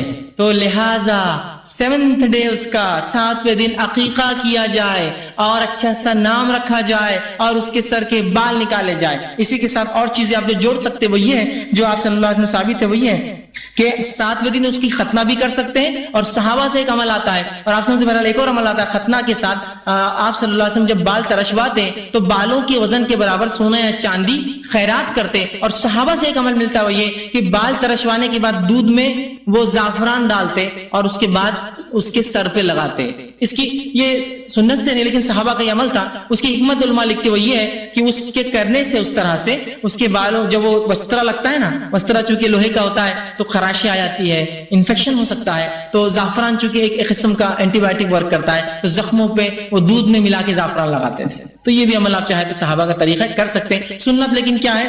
اس کا عقیقہ، اچھا سا اس کا نام، ٹھیک ہے، اس کے سر کے بال ترشوانا اور اس کی جو ہے بالوں کے وزن کے برابر روپیہ پیسہ چاندی سونے کے اب کتنا ہوتا ہے وہ کوئی گرام کے آدھے گرام کے کچھ پاؤ حصہ بھرتا ہے، اس کے بدلے آپ کیش دے دیں. اور ایک عمل ختنہ کروا سکتے اگر لڑکا ہو تو 7ویں دن. اور اس کے علاوہ جو ہے صحابہ سے جو ملتا ہے سر پر دودھ کے اندر زعفران ڈال کے لگانا. تو یہ ہے سنت عمل. تو پیدائش کے بعد نام رکھیے، اس کا عقیقہ کیجیے. اور مائی عائشہ رضی اللہ عنہا فرماتی ہے، مسند احمد کی روایت ہے کہ لڑکے کے لیے 2 دم اور لڑکی کے لیے 1 دم. لڑکی کے لیے 2 بکرے یا دمبے اور لڑکے کے لیے 2 بکرے یا 2 دمبے اور لڑکی کے لیے 1 بکرا یا 1 دمبا. یہ قربانی میں آپ دیں گے. یہاں ایک مسئلہ ہوتا ہے، لوگ بڑے حصے میں بڑے جانور میں حصے نکالتے ہیں. بڑے جانور کتنے حصے ہوتے ہیں؟ 7. تو 7 کے حساب سے ایک حصہ ہوتا ہے 1 بکرا، مطلب 2 حصے. تو ایک اگر آپ کو 3 لڑکے 1 لڑکی ہے تو 1 بیل کر دو. نہیں ہوتا. حدیث میں واضح الفاظ ہیں. اور نبی اکرم صلی اللہ علیہ وسلم پوری زندگی جتنے آپ کے گھر کی اولادیں حسن ہوئے، حسین ہوئے اور دیگر ہوئے، اس کے علاوہ صحابہ کی جتنی اولادیں ہوئے کسی نے بڑے میں عقیقہ نہیں کیا. عقیقہ صرف چھوٹے جانور میں ہوتا ہے. ٹھیک ہے. تو بہرحال تو عقیقہ اس کا کرے. ٹھیک ہے. اور جو ہے ختنہ کرے. ختنہ کے تعلق سے بھی بہرحال کیا کیا ہوتا ہے مجھے بتانے کی ضرورت نہیں. ختنہ کو ایک تو خامخواہ مؤخر کیا جاتا ہے. دیکھیے بچوں میں اتنی صلاحیتیں ہوتی ہیں کہ ان کی 7ویں دن ختنہ کرے تو کچھ نقصان نہیں ہوتا. آپ کو لگتا ہے زخم ہو جائیں گا، اتنی نازک جگہ ہے اس کی شرمگاہ اور پتہ نہیں کیا، کچھ نہیں ہوتا ہے بچوں کو. اللہ نے ایسا بنایا ہے انسان کے بچوں کو. اور جس کو ہمیں چونکہ کیا ہوتا ہے ہندوستان میں اس کا عمل نہیں. آپ عربوں کو دیکھیے ان کے بچوں کی ختنہ 7ویں دن کرتے ہیں. کوئی ہندوستان ہے تو کہے ہاں اتنے سے بچوں کو زخم کیسا ہوا؟ ارے زخم نہیں ہوا، اس کی ختنہ ہوا. اچھا اتنے بچے ختنہ؟ او ہم تو 7 سال کے انتظار میں تھے، آپ نے 7ویں دن کر دیا. کوئی تکلیف نہیں؟ نہیں. کوئی خون نہیں بہا اس کا؟ نہیں. کوئی جھٹکے وٹکے فٹس نہیں ہے اس کو؟ نہیں. کوئی کمزوری نہیں آئی اس کو؟ ارے کچھ نہیں ہو بھائی، اچھا تھا. اور 7 دن میں کیا 14 دن تک بچہ فریش ہو گیا، پورا ختنہ اتنا ہو گیا، ایک دم فریش ہو گیا.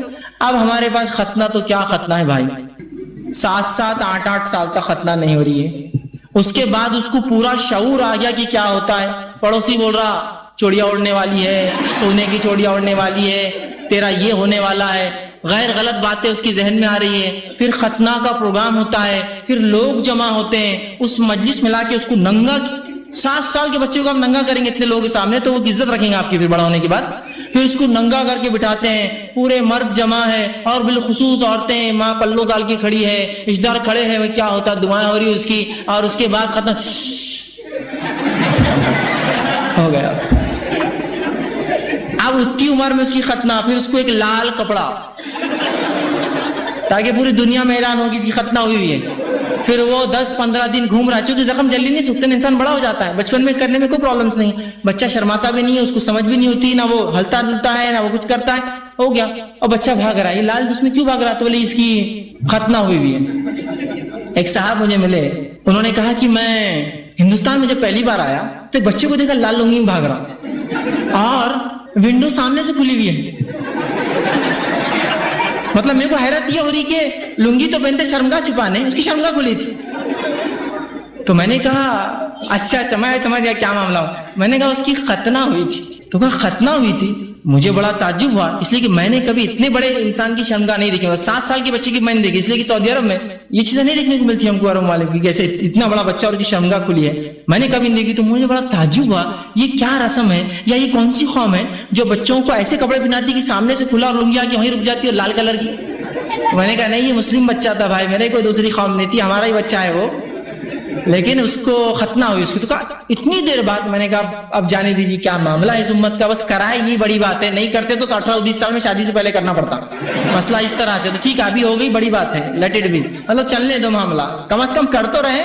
7ویں دن ختنہ کرائیے، ختنہ کا کوئی اچھا ختنہ کرانے کے بعد ختنے کا جمعہ کی، ایک صاحب بولے ختنہ کی جمعہ کی، میں نے کہا شادی کی تو سنا تھا، ختنہ کی جمعہ کی تو یہ یونیک ایونٹ دکھ رہا مجھے، بالکل نیا، ختنہ کی جمعہ کی، واہ واہ۔ میں نے کہا مسلمانوں کو ہر جمعہ چاہیے، بس کسی شادی کے بعد کا جمعہ جمعہ کی، مرنے کے بعد کا جمعہ اس کی مغفرت کے لیے، ختنہ کے بعد کا جمعہ ختنہ کی جمعہ کی، کیا گاڑی لینے کے بعد کا پہلا جمعہ فلاں کی زیارت ہے نا، تو جمعہ پہلا، تو اب پتہ نہیں کیا ہے، یہ سب نہیں، ختنہ کیجئے اس کی بچپن میں کر دیجئے تاکہ بڑا ہونے کے بعد کریں گے شرم اور حیا محسوس کریں گا، اور جب آپ اس سے بیاہی کروائیں گے تو برا ہوگا، اور اگر نہ کیا ہو تو خاموشی سے کروائیے، اللہ اعلان کر کے، پبلک جمع کر کے۔ کیا آپ کو اچھا لگ رہا ہے اتنا بڑا بچہ اس کو آپ ننگا کریں گے؟ بچوں کو بہت چھوٹی عمر سے شعور آ جاتا ہے، یاد رکھیے، آپ ان کو ایسا کریں گے تو یا تو ایک تو بے حیا بن جائیں گے، یا تو دوسرا وہ آپ کو بے حیا کرنے میں محسوس نہیں کریں گے۔ کبھی آپ کو ضرورت پڑ گئی تو وہ کہیں آپ بوڑھے ہیں، آپ کو ضرورت ہے پیشاب پاخانہ آتا ہے، وہ بھی اتار دیں گے اس کے سامنے، بولیں گے اس نے کام کچھ ہے، اس کو لگتا ہے عام کام ہے، یہ کوئی مسئلہ نہیں۔ حیا بڑی اہم چیز ہے، ٹھیک ہے؟ تو چپ کر کریے اگر نہ ہوئی، لیٹ ہو گئی تو، اور یاد رکھیے تو اس کا نام رکھنا، عقیقہ کرنا یہ واجب ہے، اور یہ جو ہے اس کا حق ہے۔ اس کے علاوہ ختنہ کیجیے، اور اس کے علاوہ جو کام کر سکتے ہیں اس کی بال تراشوائی 7ویں دن، مجبوریاں ہیں، بیماریاں ہیں، صحت کا مسئلہ ہے تو تاخیر کیجیے، کوئی حرج نہیں، ضروری فرض نہیں اسی دن، لیکن نام تو رکھ سکتے ہیں، نام کے اندر کوئی میڈیکل ایشوز نہیں ہوتے ہیں نا، کہ نہیں بچہ بہت کمزور ہے تو نام نہیں رکھ سکتے، نہیں کوئی مسئلہ نہیں ہے کہ یہ نام رکھیے، کم از کم سنت۔ اور اس سنت کو جو ہم نے ختم کیا تو بدعت ایجاد ہو گئی، 7ویں دن عقیقہ کرنا چھوڑ دیا تو کیا ایجاد ہوا؟ 7ویں دن سے پہلے ایک چیز کرتے ہیں واپس، چھٹی، اور 7ویں دن کے بعد ایک دن کرتے، 40ویں دن کیا؟ چلا۔ سنت جب ختم ہوں گی تو بدعتیں رائج ہوں گی، یہ بدعتیں ہیں۔ چھٹے دن کیا ہوتا؟ عورتیں جمع ہوتی، بوڑھی عورتیں، لڑکی ہو تو اس کو چھوٹے چھوٹے چیزیں لاتے، چھوٹی بکیر، چھوٹی ہنڈی، چھوٹا، میں نے یہ کیا ہے تو بولے یہ اس کا پہلا جہیز ہے۔ لڑکا ہو تو مردانے کچھ چیزیں لا کے اس کو دیتے ہیں، اس کے بعد عورتیں بیٹھتی ہیں، کچھ بتی جلاتے ہیں، اس پر کچھ چھری وری سے کچھ وہ جمع کرتے، اس کا دھواں، اس سے نکالتے کاجل، ہے نا، پھر چھٹے دن اس کو کاجل لگاتے، ایک جھولی میں ڈال کے سوچاتی، کیا بولے چھٹی ہے۔ اچھا چھٹی ہوگی، اس کے بعد اب کیا ہے؟ اب چلا ہوں گا اس کے بعد۔ وہ 7ویں کا کیا ہے جو شریعت میں؟ نہیں ماں، بچی دور ہے، بچہ اکیلا ہے، ماں ادھر، بچہ ادھر، صرف باپ ادھر، کیا کریں گے ہم، ہے نا؟ کیسے بہانے شریعت کے بعد سنت کو ترک کرنے کی۔ 40ویں میں اگر عورت بیمار ہے تو ایسا کرتے کہ نہیں آنا پڑے گا، دواخانے جا کے بیٹھو گا 10 منٹ، بیٹھنا پڑے گا، اس لیے کہ چلا اتنا پیسہ خرچ کر رہا ہوں میں۔ سنت پہ عمل کیجیے، جانور ذبح کیجیے، بکرے لائیے اور عقیقہ کیجیے، کوئی ضروری نہیں دعوت دے اس کی، چاہے تو گوشت بانٹ دیجیے، چاہے تو کھا لیجیے، چاہے تو لوگوں کو بلائیے، آپ کا اپنا مسئلہ ہے، لیکن سنت خامخواہ لوگوں کے لیے اور اپنی سہولت کے لیے دین کو مت بدلیے، دین کے حساب سے اپنے آپ کو بدلیے۔ 7واں کہہ دیا نا تو 7واں پھر ختم ہوا، 7ویں دن کرنا ہے آپ کو، پیسہ نہیں ہے تو ٹھیک ہے کوئی بات نہیں، اللہ نے مال دولت نہیں دے، چھوڑ دیجیے، وہ مسئلہ نہیں، لیکن سب کچھ ہونے کے بعد مؤخر کرنا شریعت درست نہیں ہوگا، ٹھیک۔ اسی طرح اس کا جو ہے معاف کرنا، چوتھا حق اس کا نام رکھنا، 5واں حق اس کا 7ویں دن اس کا عقیقہ اور اسی ختنہ کرنا۔ اس کا چھٹا حق جو ہے وہ یہ ہے کہ رزق حلال سے اس کی پرورش کرنا، حلال رزق سے اولاد کی پرورش کرنا، اور نہ صرف حلال رزق سے اولاد کی پرورش، اس کے پیدائش کے وقت بھی کوئی حرام چیز نہ کھائے، آپ یاد رکھیں۔ لیکن اس کا ہرگز مطلب یہ نہیں کہ جب بچہ پیدا ہونے والا تو حرام کھانا چھوڑ دو، مطلب کماتے رہو کھاؤ مت، پھر جب ہو جائے گا تو پھر اس کا نہیں، کبھی نہیں، اس لیے کہ جس اولاد کی پرورش آپ حرام سے کریں گے، کیا امید کرتے وہ اولاد آپ کی اطاعت گزار ہوں گی؟ حرام کھانے والوں کی اللہ دعائیں قبول نہیں کرتا ہے، صحیح مسلم کی روایت ہے، آپ صلی اللہ علیہ وسلم فرماتے ہیں ایک شخص ایک اونٹ پر نکلا، اس نے اونٹ کو ریگستان میں صحرا میں باندھا، وہ اکیلا تھا، اس کے بعد وہ تھوڑی دیر سو گیا، جب نیند سے جاگا اونٹ سامان کے ساتھ غائب، اونٹ سامان کے ساتھ غائب، جبکہ حدیث میں آتا ہے اللہ مسافر کی دعا رد نہیں کرتا۔ یہ شخص اپنے گریبان کو اٹھاتا ہے، گلگلاتا ہے اللہ کے سامنے، عاجزی کرتا ہے اور اٹھا کر کہتا ہے اللہ میری دعا قبول کر، اس اونٹ کو بھیج دے ورنہ موت ہے میرے لیے۔ تو اللہ رب العزت فرماتا ہے، حدیث قدسی ہے، میں اس کی دعا کیسے سنوں؟ اس کا کھانا حرام، اس کا پینا حرام، اس کا پہننا حرام، میں کیسے اس کی دعا سنوں؟ نہیں سنتا اللہ دعا۔ تو آپ اولادوں کو حرام کھلائیں گے اور امید کریں گے یہ آپ کی اطاعت گزار بنے، اللہ آپ کی دعائیں ان کی دعائیں سنے، کہاں سے سنے؟ آج حرام رزق نے ہماری دعاؤں کے دروازے بند کر دیا، سمجھ رہے آپ؟ تو اپنی اولاد کو رزق حلال سے اس کی پرورش کیجیے، حلال مال اسے کھلائیے، پیدائش سے پہلے، پیدائش کے بعد اس کی اس سے پرورش کریں، اور مسند احمد کی روایت ہے. رزق حلال کی اہمیت کیا ہے سنیے.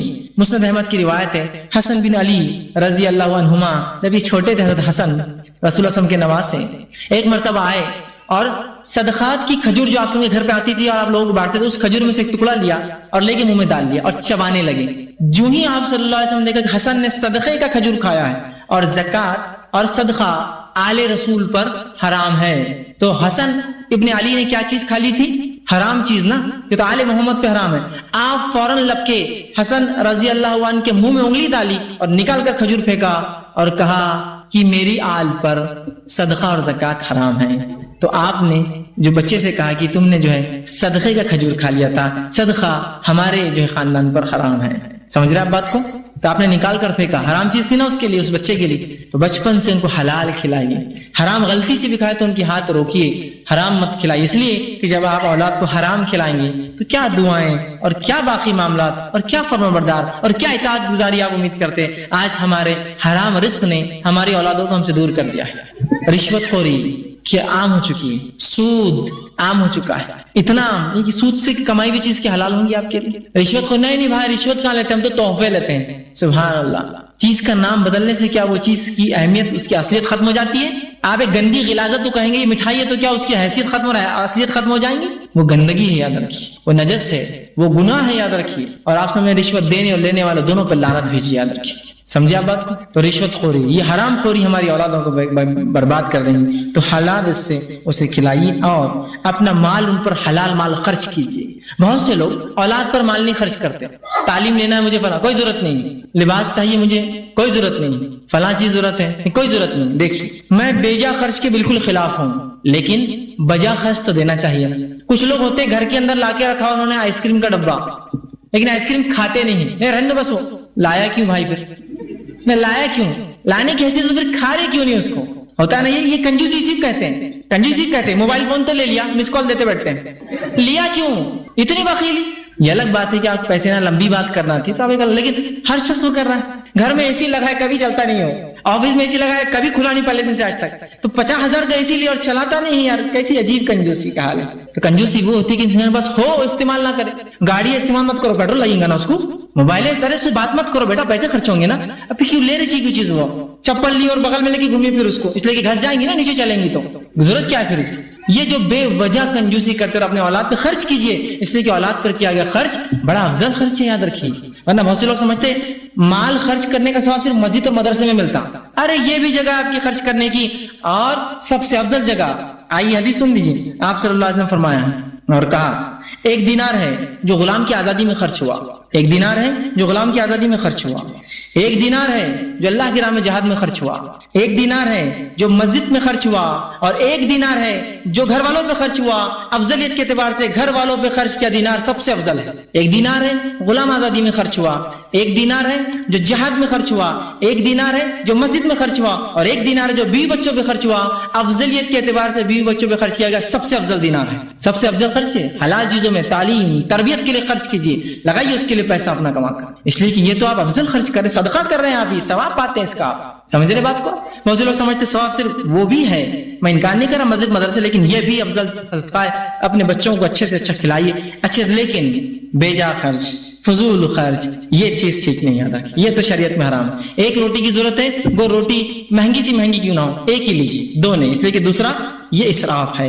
ٹھیک ہے, اس بات کو آپ سمجھیے. اسی طرح 7واں نکات 7th پوائنٹ جو اولاد کا حق ہے وہ یہ ہے کہ اولاد کے ساتھ نرمی اور شفقت کا برتاؤ ہو, محبت کرے, الفت کرے, نرمی رکھے, شفقت رکھے. بہت سے لوگوں کو دیکھا گیا اپنی اولاد کو ایسا بے ضرب مارتے جیسا کوئی جانور ہے. وہ نہیں, شفقت اور نرمی رکھے. نبی اکرم صلی اللہ علیہ وسلم ایک مرتبہ صحابی رسول کے ساتھ ایک دعوت میں گئے, اور غالباً میں سمجھتا ہوں زید بن حارثہ یہی صحابی رسول تھے جو آپ کے غلام تھے, آپ کے ساتھ دعوت میں گئے. وہ کہتے جب میں دعوت میں گیا تو ایک بڑی شین میں کھانا رکھا تھا, اور میں جب کھانا کھا رہا تھا تو اچک کر سامنے والے کی پلیٹ میں اچک کر وہ طرف جا رہا تھا, چونکہ بڑی پلیٹ میں کھا رہے تھے, اور ادھر سے کھا رہا تھا. تو آپ صلی اللہ علیہ وسلم نے فرمایا, اے پیارے بیٹے, کیا کہا, اے پیارے بیٹے, جب کھانا ہو تو اللہ کا نام لو, بسم اللہ پڑھو.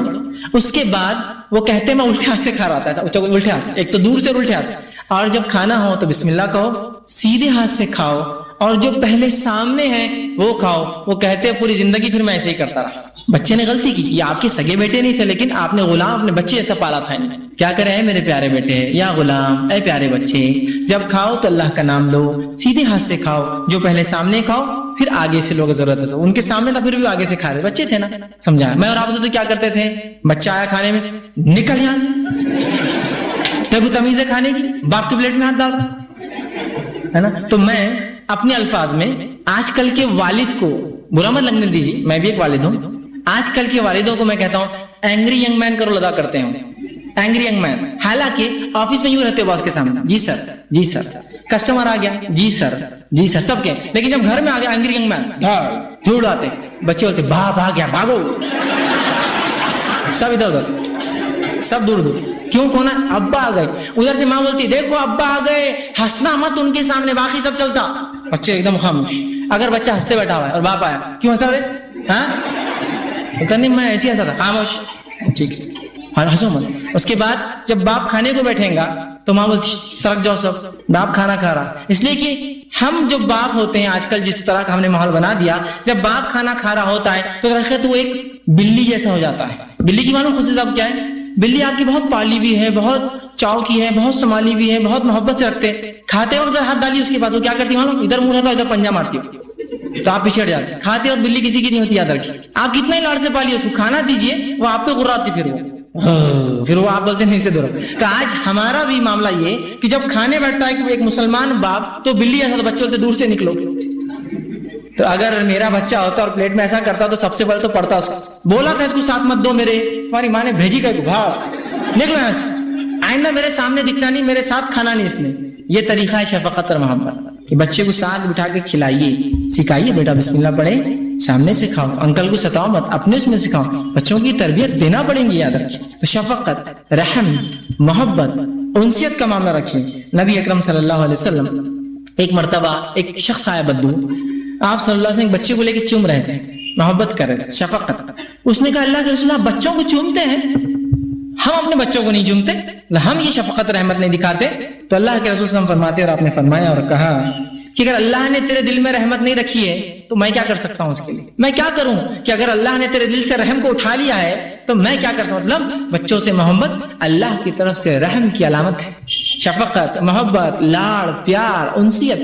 ماحول یہ ہو کہ جب باپ گھر میں داخل ہو تو بچے باہر کھیل رہے تھے, جمع ہو جائے, ابا آ گئے ہیں, اس لیے کہ باپ آ گیا, اب ہم گھر میں کھیل سکتے ہیں, ہم ضرورت نہیں باہر جانے کی. معاملہ ہے کہ باپ گھسا تو بچے پورے گھر سے باہر ہو جاتے ہیں. اب آگے اپنے اپنے کمرے میں چلو, برچخانے میں چھپ جاؤ, حمام میں چھپ جاؤ, باہر مت نکلو. جب یہ اندر چلے جائیں گا, کچھ کھا پی لیں گا اور پورا غصہ ماں پہ اتار دیں گا, اس کے بعد اپن جا کے بولیں گے ابا وہ فیس کا تھا ابا, تو تب یہ کنٹرول میں رہیں گا. حالانکہ یہ آدمی اگر دن بھر بھی کام کرے تو باس کے سامنے حاجی کرتے رہتا ہے, گھر میں آگے لیکن چودھری بن جاتا ہے ایک دم, ہے نا. جبکہ اللہ کے رسول نے ایک بڑی زبردست بات کہی, اگر کسی آدمی کا کیریکٹر سرٹیفکیٹ چاہیے وہ کیسا ہے تو سرٹیفکیٹ کون دے گا معلوم ہے آپ کو, اس کی بیوی دے سکتی ہے کہ کیسا آدمی ہے. آپ نے فرمایا جو بیوی یہ کہے اس کا شوہر اچھا ہے تو وہ شوہر اچھا ہے, وہ آدمی اچھا ہے, ورنہ نہیں. کہ تو آدمی سب جگہ کا پورا غصہ کہاں نکالتا جا کے, بیچاری بھی نکالتا پورا, مطلب پورا سنگ پوری ارتھنگ ادھر ہی رہتی, پورا لیکیج کرنٹ سے سب سے ہوتا ہے نا, ارتھ کیا کرتا ہے پورا سنبھال لیتا ہے سسٹم, ویسا حال بیچاری کا ہو جاتا ہے. مت کیجیے ایسا, بچوں سے محبت کیجیے, رحم اور شفقت کا معاملہ کیجیے. نرمی شفقت کا معاملہ ہرگز یہ نہیں ہے کہ ان کو آپ تنبیہ نہ کریں, ضرب نہ لگائے, سزا بھی دیجیے. تربیت میں سزا بھی شامل ہے کہ اگر نصیحت کرنے کے طور پر سمجھانے کے لیے کبھی سمجھائیے, لیکن وہ جانوروں جیسی مار بھی نہیں اور اتنا لاڑ بھی نہیں کہ بچہ اتنا لاڑ میں سڑ جائے کہ پوری دنیا اس سے پریشان. اس کو دیکھتے بچے باپ بولتے بھاگو یہاں سے, دونوں باپ بیٹے آ گئے, ابھی آگے گاڑی خراب کر دیں گا, یہ چیز پھاڑ دیں گا, کلر خراب کریں گا, یہ پھینکیں گا, وہ تھوڑے لوگ بھاگ جاتے ہیں. ایسا ہی لاڑ میں مت سڑائیے, ورنہ یہ زیادہ لاڑ بھی نقصان دے, اور محبت شفقت سے دور کرنا, محروم کرنا, یہ بھی بہت نقصان دہ چیز ہوتی ہے. تو والدین کو محبت, شفقت, رحمت رکھنا چاہیے, اس لیے کہ بچوں کا یہ بیسک رائٹ ہے, ان کا حق ہے. اس سے پہلے کہ میں آگے کے 3 نکات رکھوں, ایک انتظامیہ کی طرف سے مجھے ایک اعلان کرنے کا حکم ہے, تو میں وہ اعلان کر کے انشاءاللہ بقیہ 3 نکات جو میرے باقی اولاد کے حقوق کو رکھنے کی کوشش کروں گا. سب سے پہلی چیز تو یہ کہ بہت سارے لوگوں کو کچھ چیزوں سے جو ہے غلط فہمیاں پیدا ہو جاتی ہیں. ہم چاہتے ہیں کہ ایسی غلط فہمیاں لوگ اپنے ساتھ نہ رکھیں اور اس چیز کا ازالہ ہو جائے. تو بہت سی بار یہ ہوتا ہے کہ لوگ کچھ چیزوں کو دیکھتے ہیں اور اس سے اندازے اور گمان لگاتے ہیں اور خیال آرائیاں کرتے ہیں کہ اگر اس مجلس میں آئے تو یہ کتنے کا ہوں گا, وہ کتنے کا ہوں گا, یہ کتنے کا ہوگا, وہ کہاں سے لائیں گے, وہ کتنے کا ہوگا, یار یہ میرے دیے ہوئے پیسوں کا دکھ رہا لایا ہوا, یہ تیری زکات کا دکھ رہا ہو تمہارے ساتھ, اور پھر وہ اس کو پھر لیتے ہیں, ہاں یہ تو بھیجا خرچ ہے سب, اور بھیجا خرچ میں آپ نے اتنا ہمارا پیسہ لٹا دیا اس کانفرنس کے اندر, اتنے میں تو فلاں علاقے کے 1000 مسلمان کھا لیتے, فلاں علاقے کے 2 مسلمان کے گھر بن جاتے, فلاں علاقے میں فلاں چیز ہوتی. تو یہ بہت, اور چونکہ آج کل تھوڑے سے انٹرنیٹ کے ذریعے کچھ حالات دنیا کے انکشاف ایک دوسرے کے سامنے آ رہے ہیں, اس کو اتنا انپروپورشنیٹلی ہم نے اس کو اتنا ہپ اور اتنا ہپ دے دیا کہ ہر دوسرا کام لگ رہا غلط ہے, ہم سب پورے غربت اختیار کر کے پورا مال ان کو بھیج دیں یہاں سے نکال کر. سب سے پہلی چیز سمجھنے کی ضرورت ہے, ہر چیز کو ایک معیار, ایک اس کے ترازو اور اس کے مناسبت سے اس کی اہمیت رکھیے. ہر چیز کی ایک مناسبت ہوتی ہے, ٹھیک ہے. دوسرا, جو اخراجات آپ یہاں دیکھ رہے ہیں الحمدللہ اللہ رب العزت کا بہت فضل اور کرم ہے کہ ایسے لوگ ہوتے ہیں جو لوگ اس کو چلانے کے لیے خرچ نہیں کرے, وہ لوگ جو اس میں آپ چیزیں دیکھ رہے وہ اپنی طرف سے تعاون کرتے ہیں, خرچ سے نہیں. یہ ان کا اپنا ذاتی ہوتا ہے کہ بھائی میرے پاس یہ چیز ہے, آپ یہ چیز میری استعمال کرنا چاہیں گے, ہم کہتے ہیں ٹھیک ہے بہت اچھی بات ہے, ہم اعلانات کرتے ہیں رمضان سے. اب ایسا آپ لوگ اس کانفرنس میں آئے, آپ میں سے بہت سے لوگ اگلی سال ہم سے آ کے ملتے بولتے کچھ چیز چاہیے نا وہ میں کرتا ہوں, تو فیض بھائی آپ میرے کو ضرور بولنا ہوں. تو وہی چیز کو ہم لکھتے ہیں, ہم انٹرنیٹ سے لے دیتے ہیں. کچھ لوگوں نے کہا آپ کو انٹرنیٹ کے لیے اگر کوئی ماڈم چاہیے 3G ہم دیتے ہیں, ہم نے کہا ویلکم, ان کا ماڈم ہم استعمال کر رہے ہیں. کسی نے کہا آپ فلاں چیز دیتے ہیں, کیمرے ہمارے پاس ایکسٹرا ہے, آپ لیں گے استعمال کے لیے, رمضان ہے, ہم کہا ویلکم, تو پھر کیمرے لگے آپ دیکھ رہے ہیں. کسی نے کہا کہ میں اسٹیج کا کاروبار کرتا ہوں, کیا آپ کو لگا دوں 1 لاکھ, یہ ہماری طرف سے, میں لا لیجیے, اس میں کوئی خرچہ نہیں ہے, ٹھیک ہے آپ لا لیجیے لگا دیجیے. کسی نے کہا ہمارے پاس یہ 3 شرٹ وہ ملتا ہے, آپ کیا چاہیں گے کہ ہم اس میں تعاون کریں ہمارا, جی بالکل جزاک اللہ. کسی نے کہا سسٹمز ہمارے پاس ہوتے ہیں ایکسٹرا, رمضان میں کوئی کام نہیں آتا ہے ہم کو, اللہ کی راہ میں لگیں گے تو اچھی بات ہے, انہوں نے لا کر دے دیا. تو اس میں آپ یہ مت سوچیے کتنی مالیت, ورنہ آپ اگر اپنی شادی سے اس کا کمپیریزن کریں گے تو پھر یہ 25-30 لاکھ کا خرچہ ہے. یہ ایسا کچھ نہیں, یہ ہر شخص کی طرف سے تعاون ہے, کوئی یہ لا کر, کوئی یہ لا کر, کوئی وہ لا کر, کوئی اس کو چینج کرا, یہ تعاون ہوتا ہے. ورنہ وہ حالت کو آپ کمپیئر کر کہیں گے یہاں 10 لاکھ خرچ ہو رہا, وہاں بیچتے فلاں ہوتا, تو خرچ ہو رہا ہی کہاں, پیسہ ہے ہی نہیں ہمارے ہاتھ میں, لوگوں نے لا کر دیا. اب کیا ہم ان کو بولے یہ آپ کہاں بیچ کے وہاں بیچ دے رہے پیسہ آپ کا, مطلب آپ سوچیے نا کچھ اس کے پیچھے. تو بہت سے لوگ انٹرنیٹ پہ کمنٹس دیے کہ اتنا فضول خرچی کرے, حرام خرچی کرے, جبکہ ہمارے فلاں بھائیوں کو ضرورت ہے. میں نے کہا پچھلے 100 سالوں مسلمان پوری دنیا میں مارے گئے, ہر سال ضرورت تھی, جب تو نہیں سوچا آپ کو, اسی سال آپ کو سمجھ میں آ رہی بات. ہمارے کئی بھائی 50 اور صدیوں اور دہائیوں سے جو ہے مشکلات میں, صرف آج نہیں امت مسلمہ مشکل میں, تب تو آپ نے نہیں کہا. اور الزام تراشیاں پھر انسان کیا کرتی ہے, دیکھو بھائی صدقہ خیرات مت دو IRC میں, وہ اسٹیج بناتے اس کا 1 لاکھ کا اسٹیج بنا دیا. اسٹیج کسی کی طرف سے تعاون ہے, لا کر انہیں لگا دیا, وہ آ کر چینج بھی کرتے ہیں بیچارے, لائٹ بھی لگا دیتے ہیں آگے, ٹھیک. تو یہ سب تعاون ہوتا ہے, جس کو آپ غلط فہمی میں نہ لیں, اور ایسی کسی کو غلط فہمی ہو تو ضرور ازالہ کریں, ورنہ لوگ اس کو بہت انپروپورشنل دی. ایک صاحب اور کہا پیپر میں ایڈ دینے کی کیا ضرورت تھی, تو میں نے کہا آپ کو پتا کیسا چلتا پھر کہ یہ پروگرام ہو رہا ہے. کہا 2 لاکھ کا ایڈ, میں نے کہا کس نے کہا آپ کو 2 لاکھ کا ایڈ, پیپر میں ہم نے ایڈ دیا تھا پورا فل کلر پیج. میں نے کہا یہ بھی تعاون تھا بھائی کسی کا, ہم ہر چیز کھول کر کے نہیں رکھ سکتے آپ کے سامنے کس نے کیا مدد کی ہماری. کچھ لوگ آفرز دیتے ہیں اپنی طرف سے کہ ہم چاہتے ہیں کہ آپ فلاں چیز ہم کو دیں, ہم اس کو چھاپ دیتے ہیں. ہم نے کہا ٹھیک ہے چھاپ دیجیے, لیجیے, اچھی بات ہے. تو تعاون ہوتے ہیں لوگوں کے, یا تو بہت کم خرچ میں, یا تو جو ہے حتیٰ کہ الحمدللہ پچھلے سالوں میں صرف مسلمان نہیں, کئی غیر مسلموں نے تعاون کیا IRC کے پروگرام سے. آپ جو پچھلے 2 سال سے, یہ سال کا نہیں, پچھلے 2 سال کا جو مائک سسٹم تھا وہ غیر مسلم صاحب لاتے تھے, اور ان کی طرف سے بڑی ریکویسٹ, میرے اتفاق سے جونیئر تھے میرے کالج میں جب میں نے LLB کیا, تو بڑے متاثر تھے اسلام سے. تو ہر سال, چونکہ انہوں نے بزنس بعد میں بند کر دیا, تو ہر سال کہتے تھے میرا استعمال کرنا, اس لیے کہ میں فلاں فلاں کرتا ہوں, اچھی بات نہیں, کل نہیں کہ اچھے کام میں ہونا چاہیے. تو یہ تعاون ہوتے ہیں لوگوں کے جو ہم لیتے ہیں, تو اس میں ذاتی نہ کوئی خرچ ہے, نہ آپ کے صدقات و خیرات اس میں خرچ ہوتے ہیں. آپ کی زکات و صدقات کی جو مد ہے الحمدللہ انہی مد میں وہ خرچ کرتے ہیں ہم, جو آپ جس مد میں دیتے ہیں, ٹھیک ہے. اس کانفرنس کی مد میں جو پیسہ آتا ہے اسی میں ہوتا ہے. چائے بنا رہے ہیں تو کوئی اس کے تعاون کر رہا ہے کہ ہمارے پاس کرانی دکان ہے, آپ شکر لے جائیے, وہ بھیج دیتے ہیں. کسی نے کہا بسکٹ ہم بناتے ہیں, بھیج دیتے ہیں لوگ, ٹھیک ہے. تو آپ اس کو اگر گننے لگیں گے تو 2 روپے کے بسکٹ, 5 روپے کی چائے, 2 لاکھ کا ایڈ, 80,000 کا اسٹیج, 5,000 کا مائک, 10,000 کا فلاں, 15 لاکھ کی کیمرے, اور یہ سب لگائیں گے تو پھر 1-8 کروڑ کی کانفرنس, اتنا نہیں ہوتا ہے. الحمدللہ یہ ایسی رقم میں کانفرنس ہوتی ہے اور ختم ہوتی ہے جس کو آپ گمان بھی نہیں کر سکتے, اتنی کم رقم میں, کہ جو ایک ادنا شادی میں نہیں ہوتی آپ کی, اس کے بھی کئی گنا کم خرچ میں ہی ہو جاتا ہے, اس لیے کہ ہر شخص اپنی طرف سے کچھ دینا چاہتا ہے, ٹھیک ہے. تو بس ایک وضاحت تھی جو بہت سے لوگوں کو 4 دن میں غلط فہمیاں پیدا ہوئی, میں نے چاہا اس کی وضاحت درس کے بیچ میں کرنا ضروری ہے تاکہ غلط فہمی ذہنوں سے نکلے. یہ لوگوں کا کیش میں نہیں, کائنڈ میں تعاون ہوتا ہے. بس بلیاں پڑی لے جائیے آپ, اس کے لیے کیا ہے, اس کے لیے کوئی پیسہ خرچ نہیں کرتے ہیں, وہ ہم کو دے دیتے ہیں, لاتے ہیں. لیکن انشاءاللہ عزیز ان کو ضرور ثواب ملے گا. اور جب بھی اعلان کی بات آتی ہے, پچھلے سال بھی یہ سال بھی انہوں نے کہا تھا نام مت لینا کسی کا, اس لیے میں نے کسی کا نام نہیں لیا, کہا ہم اللہ سے اجر چاہتے ہیں لوگوں سے نہیں. لیکن میں نے کہا بتانا ہمارے لیے ضروری ہے, اس لیے کہ اب ہم پہ بہت سے الزامات آ رہے ہیں, لاکھوں اور کروڑوں کے تو حساب دینا ضروری ہے کہ یہ آپ کے مال میں سے یہ زکوٰۃ اور صدقات لوگ دیتے ہیں نا, یہ اس میں سے خرچ نہیں ہوتا ہے. زکوٰۃ کے مد مستحقین کے لیے, صدقات کے مد ان کے لیے. یہ کانفرنس میں کچھ لوگ رمضان کے خرچ میں کچھ کیش اور باقی ساری چیزیں جو آپ دیکھ رہے ہیں یہ کائنڈ جس کو کہتے ہیں لوگ لاتے ہیں, استعمال کے بعد لے جاتے ہیں ہم سے اٹھا کر. ٹھیک ہے, بہرحال آئیے 8واں نکات جو ہمارا چل رہا تھا اولاد کے حقوق میں, 8 پوائنٹ جو ہمارا تھا وہ یہ تھا اولاد کی تعلیم اور تربیت. بڑا اہم نقطہ ہے ادھر, اس میں سنجیدگی, کیونکہ یہ پرانا اس سے پہلے کے جو پارٹ تھے سب ہمارے طرف سے تھے, اب ماں باپ اور اولاد دونوں اب بیچ میں انٹریکٹ ہو رہے ہیں. تعلیم اور تربیت میں دونوں کو وہ کرنا پڑے گا. تو اولاد کی تعلیم اور تربیت, تعلیم میں اللہ رب العزت نے جو سورہ ممتحنہ سورہ تحریم سورہ نمبر 66 کی آیت میں 6 میں نے تلاوت کی تھی, یا ایھا الذین آمنوا قوا انفسکم واہلیکم نارا وقودھا الناس والحجارہ علیہا ملائکۃ غلاظ شداد لا یعصون اللہ ما امرهم ویفعلون ما یؤمرون. اے وہ لوگوں جو ایمان لائے, خطاب میرے سے اور آپ سے, کافروں سے, غیر مسلم سے, اہل کتاب سے. یا ایھا الذین آمنوا قوا انفسکم واہلیکم نارا, اپنے آپ کو اور اپنے بال بچوں کو جہنم کی آنکھ سے بچاؤ, یہ ہمارے لیے فرض ہے. وقودھا الناس والحجارہ, جس کا ایندھن انسان اور پتھر ہے. علیہا ملائکۃ غلاظ شداد, اس پہ بہت سخت قسم کے فرشتے تعینات ہیں. لا یعصون اللہ ما امرهم, اللہ کی کسی بات کو ٹالتے نہیں ہیں. ویفعلون ما یؤمرون, اور جو حکم کا رب دیتا ہے کر گزرتے ہیں. اللہ نے کہا اسے پھینک دو جہنم میں, اٹھا کے پھینک دیتے ہیں, سوچتے نہیں کیا ہے, خوبصورت تھا, مالدار تھا, کچھ نہیں, پھینک دیتے ہیں سیدھا. تو ایسی جہنم سے بچانے کا اس کا ایندھن انسان اور پتھر ہے. اپنی اولاد کی تربیت کرو, اپنے آپ کو بچاؤ, اپنے بیوی بچوں کو بچاؤ. اور جہنم سے بچنے کے لیے سب سے پہلی چیز جو ہوگی تعلیم دینا پڑیں گی آپ, اس لیے کہ تعلیم, علم تو بچائیں گا جہنم سے, علم تو بتائیں گا توحید کیا ہے, علم تو بتائیں گا جنت کا راستہ کیا ہے, علم ہی بتائیں گا جہنم کا راستہ گناہ اور معصیت کیا ہے. تو سب سے بیسک چیز تعلیم دیجیے. اور جب میں تعلیم کی بات کر رہا ہوں نا تو دونوں تعلیم کی بات کر رہا ہوں. نبی اکرم صلی اللہ علیہ وسلم فرمایا, سنن ابن ماجہ کی روایت آپ نے فرمایا, طلب العلم فریضۃ علی کل مسلم, کہ علم کا حاصل کرنا ہر مسلمان پر فرض ہے, مرد ہو چاہے عورت ہو, فرض ہے. تو ہم تعلیم دیں, اور سب سے پہلا علم, جب تعلیم کی بات ہو رہی ہے, شریعت کا علم, اور اس کے بعد سائنس اور ٹیکنالوجی کا علم, دونوں علم دیجیے. ان کو شریعت سے خوب آراستہ کیجیے, انہیں خوب حرام و حلال کی تمیز سکھائیے, اور اس کے ساتھ ساتھ ان کو خوب سائنس اور ٹیکنالوجی اور مینجمنٹ اور جو علم ہے, جو کونینی علم ہے کائنات کے مختلف, ان علوم کے اندر بھی خوب سے خوب آراستہ کیجیے. یاد رکھیے دونوں علم دینا ہمارے لیے انتہائی زیادہ ضروری ہے. ہم نے افراد و تفرید کا جو ہم شکار ہوئی امت مسلمہ, ایک طرف تو وہ نہیں بس دینی علم کافی, ایک طرف تو وہ صرف دنیا کافی نہیں, ہم کو دونوں ملا کر دینا ہے. جہاں ایک بچہ, ایک مسلمان ایک اچھا اعلیٰ ڈاکٹر ہوگا, وہیں وہ اعلیٰ اقتدار رکھنے والا ایک عالم دین ہوگا, اور اعلیٰ علم رکھتا ہوں گا اپنے مذہب کا, تبھی تو حرام حلال کا فرق کر سکیں, ورنہ کہیں سے بھی آنے دو کہیں گا.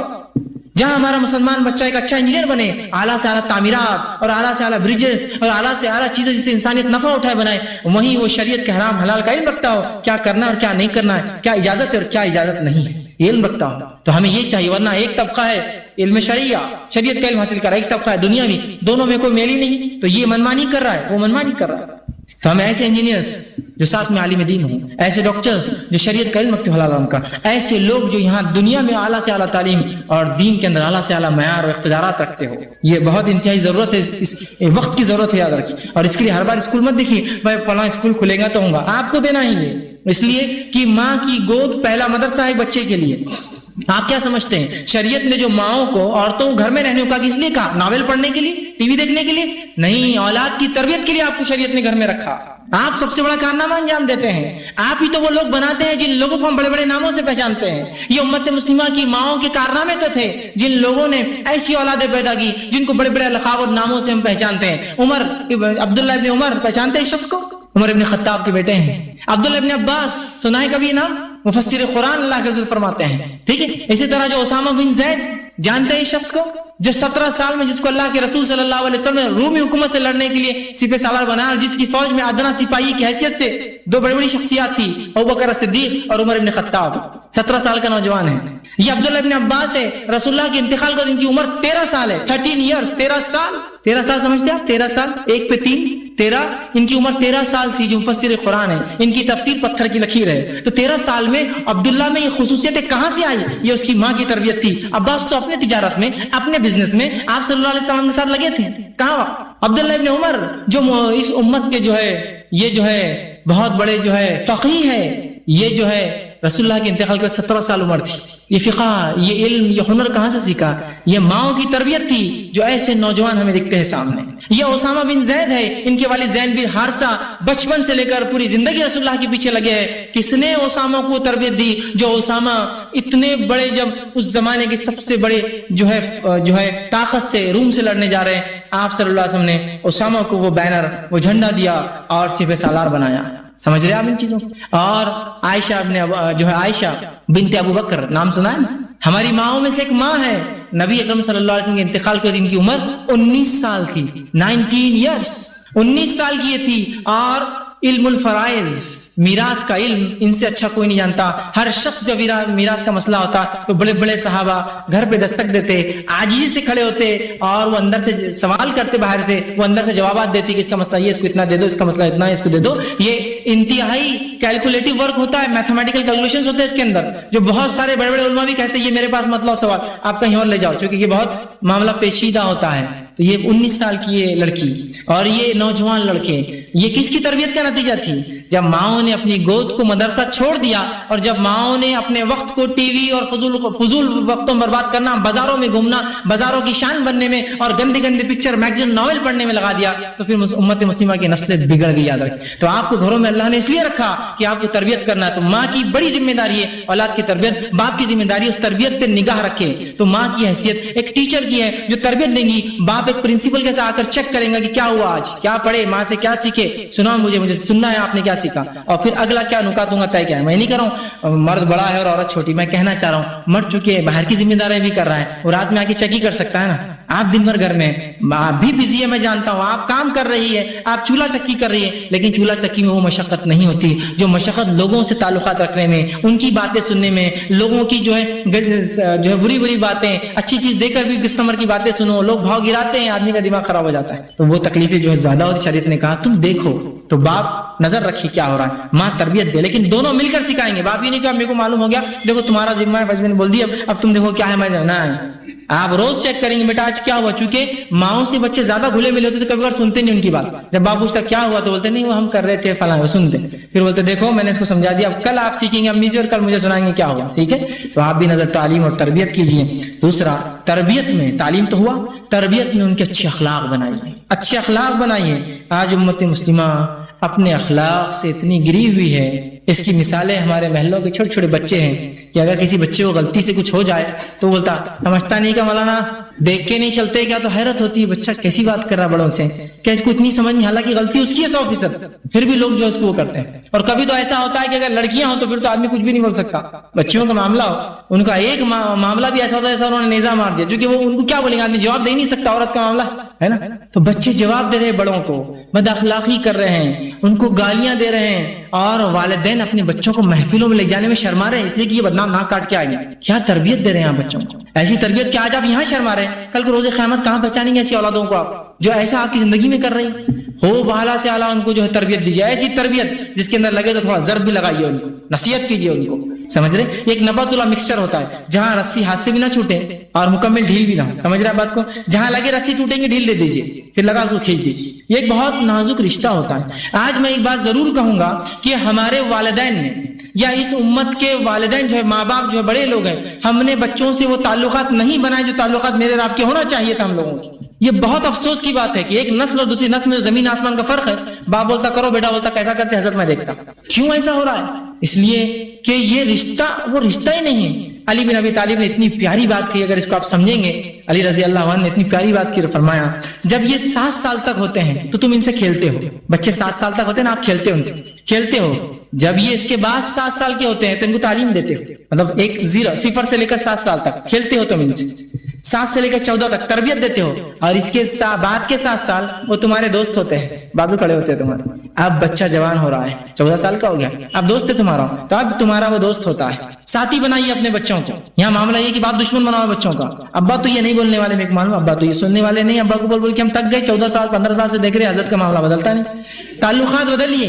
نبی اکرم صلی اللہ علیہ وسلم کے اپنے بچوں سے تعلقات اگر آپ دیکھیں گے تو آپ کہیں گے یہ رول ماڈل باپ، کیونکہ ہمارے لیے رول ماڈل آپ صلی اللہ علیہ وسلم. نبی اکرم صلی اللہ علیہ وسلم کے تعلق سے ماں عائشہ رضی اللہ عنہا فرماتی ہیں آپ صلی اللہ علیہ وسلم جب اپنے گھر سے فاطمہ رضی اللہ عنہا کے گھر جاتے اور وہ کہتی ہے شباہت میں چال ڈھال میں، ڈیل ڈال میں، صحت کے اعتبار سے اور چال کے اعتبار سے اور شباہت دیکھنے میں رسول اللہ صلی اللہ علیہ وسلم کی چاروں بیٹیوں میں سے سب سے زیادہ نزدیک فاطمہ تھی.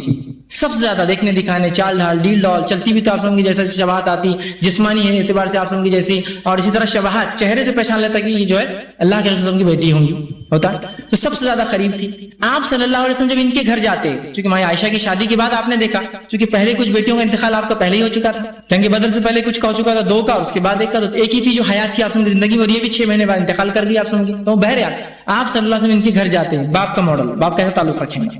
جب جاتے یا یہ رسول اللہ صلی اللہ علیہ وسلم کے گھر آتی تو فرماتے جب یہ رسول اللہ صلی اللہ علیہ وسلم کے گھر آتی تو آپ صلی اللہ علیہ وسلم اپنی بیٹی کو سلام کرتے، اس سے ہاتھ ملاتے، اس کے بعد اس کی پیشانی کو چومتے اور اپنے سیدھے طرف یا الٹے طرف بٹھاتے.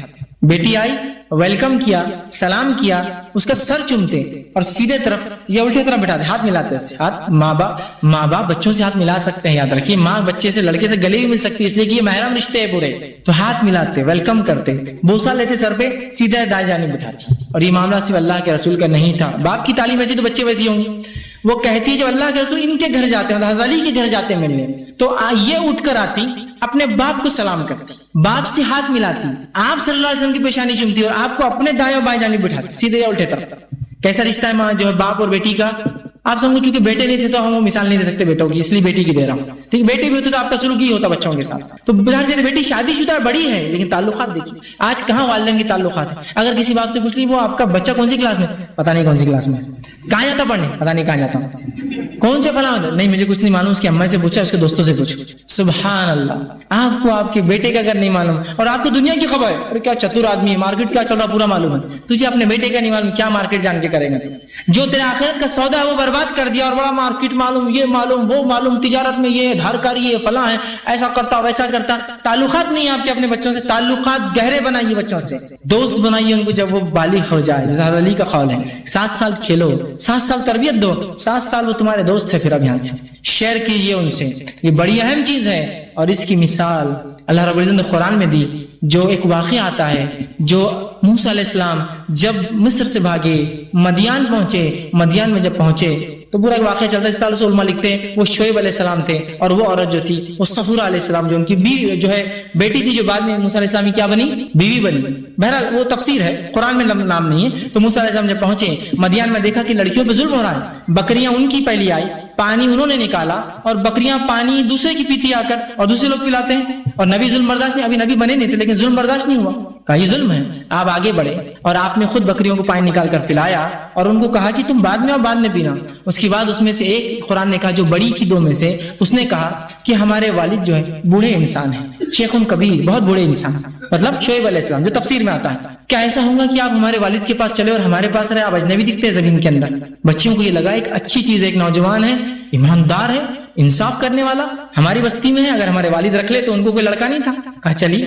جب چلے تو اللہ نے فرمایا ان عورتوں، ان لڑکیوں میں سے ایک جو بڑی تھی، اس نے کہا اپنے باپ سے، یہ جو آدمی ہے اے میرے والد، یہ بہت قوی اور امین ہے، بڑا طاقتور اور امانت دار ہے. موسیٰ علیہ السلام بڑے طاقتور، ہر نبی بہت طاقتور ہوتا، حوی ہیکل ہوتا، تو کہا حوی ہیکل ہے اور بڑا امانت دار انسان ہے، کیوں نہ آپ رکھ لیں. باپ نے اس بات کو پرکھ لیا بچی کے اس اشارے کو. یہ باپ کا رشتہ ہونا بیٹیوں سے اور بیٹوں سے. بیٹی کا اس اتنا جملہ کی ایک لڑکی کی بیٹی نے تعریف کی، کہا یہ بڑا طاقتور اور ایماندار ہے. اس کے بعد موسیٰ علیہ السلام سے کہا چاہو تو میری بیٹی سے نکاح کر لو. باپ نے بھاپ دیا اس بات کو کہ بچی کو اخلاق پسند ہے اس لڑکے کے، آپ نے رشتہ بھیجا اور شادی کر دیا. اندازہ لگا رہے کیسے تعلق ہوں گے شعیب علیہ السلام کے اس لڑکی سے کہ بھاپ دیا فوراً لڑکی کی ایک بات سے کہ لڑکی جو کہہ رہی ہے پوائنٹ ٹو بی نوٹڈ تھا اور جینوین پوائنٹ تھا، اور لڑکا واقعی میں جینوین ہے، نکاح کر دینا چاہیے. یہ معاملہ لڑکی کے بھی ہو سکتا ہے. کوئی لڑکا آگے کہے کہ فلاں بچی کے بارے میں بڑی تعریف ہو رہی، بڑی دیندار ہے، والدین اس پوائنٹ کو نوٹ کرے، اس لیے کہ وہ اشارہ کر رہا ہے آپ کو کسی طرف. اور یہ وہی کر سکتا ہے جو دوست ہو آپ کا. دوست سے بھی سمجھ جاتا ہے، دوست کو نئے کپڑے پہن گئے، ہو کیا چل رہا ہے نئے کپڑے، دوست بھاپ لیتا ہے کیا ہے، ایک چیز بھی تبدیل ہو تو بھاپ لیتا ہے. باپ دوست ہو، ماں دوست ہو، بچیوں کے دوستی والا مزاج، ایک ماحول ہو گھر کے اندر بہترین تعلقات والا، یہ ان کے حقوق میں سے یاد رکھیے. اور حقوق تبھی دی جائیں گے جب یہ ماحول ہوگا. تربیت میں اخلاقی تربیت کیجیے، ورنہ یہ امت اخلاقی تربیت میں بہت گر چکی ہے. اخلاق سب سے بھاری چیز ہے میزان کے اندر. آئیے 90واں پوائنٹ، اولاد کے بیچ عدل اور انصاف کیجیے، نا انصافی مت کیجیے. لڑکا لڑکا، لڑکی لڑکی، لڑکا لڑکی، لڑکی لڑکا، سب میں انصاف کیجیے. ایک نا انصافی جو میں دیکھتا ہوں اس معاشرے میں یہ ہے کہ لڑکیاں عمر میں بڑی ہوتی ہے اور اگر اس کے بعد بھائی پیدا ہو تو ان کو بھیا بولنے لگاتے ہیں. یہ کوئی انصاف ہے؟ وہ چھوٹا ہے اس سے، وہ بولیں گا باجی اس کو. بھیا بولو بھیا، تو لڑکا ہے نا، ہم کو اتنے دن بعد پیدا ہوا، تم پہلے منوس پیدا ہو گئے، اس کے بعد اب یہ پیدا ہو، تم بھیا بولنا اس کو. 4 لڑکیوں کے بعد لڑکا پیدا ہوا، بھیا بولنا. کیوں بولیں گے یہ لڑکیاں؟ کمتر ہے وہ، حقیر ہے وہ بڑی ہے اس سے، وہ بولیں گے سب کو باجی سب کو یہاں سے.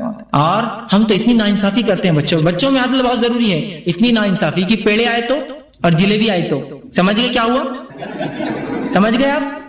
شروعات ہی آپ نے حقارت سے کی، ناانصافی سے کی اپنی اولاد کی پیدائش پہ. کیوں آپ نے پیڑے بانٹے اپنی لڑکے کی پیدائش پر؟ لڑکی بھیجی. میں یہ نہیں کہہ رہا ہوں جلیبی پیڑے یہ حرام نہیں، ایک مہنگی چیز آپ نے بیٹے کی پیدائش پر اور ایک سستی چیز بانٹتے ہیں اپنی لڑکی کی پیدائش پر.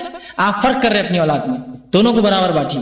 بلکہ اور زیادہ خوشی کا اظہار کیجیے، اللہ نے بیٹی دی، بیٹی جس کے لیے جنت کے وعدے ہوئے، بیٹی کی تربیت کر کے شادی کرنے والے کو 3 کے لیے بھی اور 2 کے لیے بھی اور 1 کے لیے بھی، لڑکے کے لیے نہیں کچھ بھی کیا. ایک صاحب تھے، وہ بڑے لڑکیوں سے نفرت کرتے تھے. ان کو خود لڑکیاں تھیں لیکن بڑا چڑتا ان کو، کیا میرے کو بچیاں ہوں گی اتنی، ان کو لڑکے چاہیے تھے. اب بچیوں کی شادی ہوئی، بچیاں چلے گئی، بوڑھے ہو گئے وہ صاحب. پڑوس میں ایک انسان جو ہے مر گیا.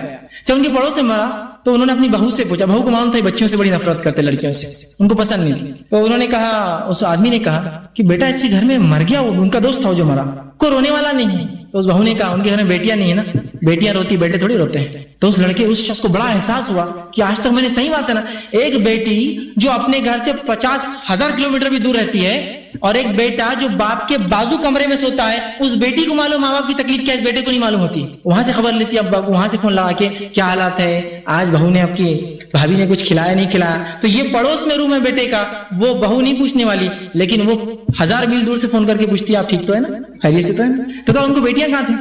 بیٹے تھوڑی روتے اور بہویں روتی ہے کیا سسر کے مرنے پر؟ تو ان کو بڑا احساس ہوا اور آخر وقت میں وہ بیٹیوں سے اتنی محبت کرنے لگی کہ خوب ان کو جو تحفے تحائف دیتے کہ میں نے بڑا غلط کیا کہ آج تک تم سے جو انصاف کیجیے اپنے لڑکوں میں انصاف. ورنہ لوگ ہوتے ہیں یہ میرا گورا یہ میرا کالا، میرا گورو اس کو چوم لیا، میرا کالے جبھاگ تو الگ ہی ہے. ناانصافی کر رہے ہیں آپ. یہ بچہ جب بڑا ہوگا کہیں گا میرے باپ نے ناانصافی کی، اور یہ بھی آپ کو جب بڑا ہوگا مزہ چکائیں گے.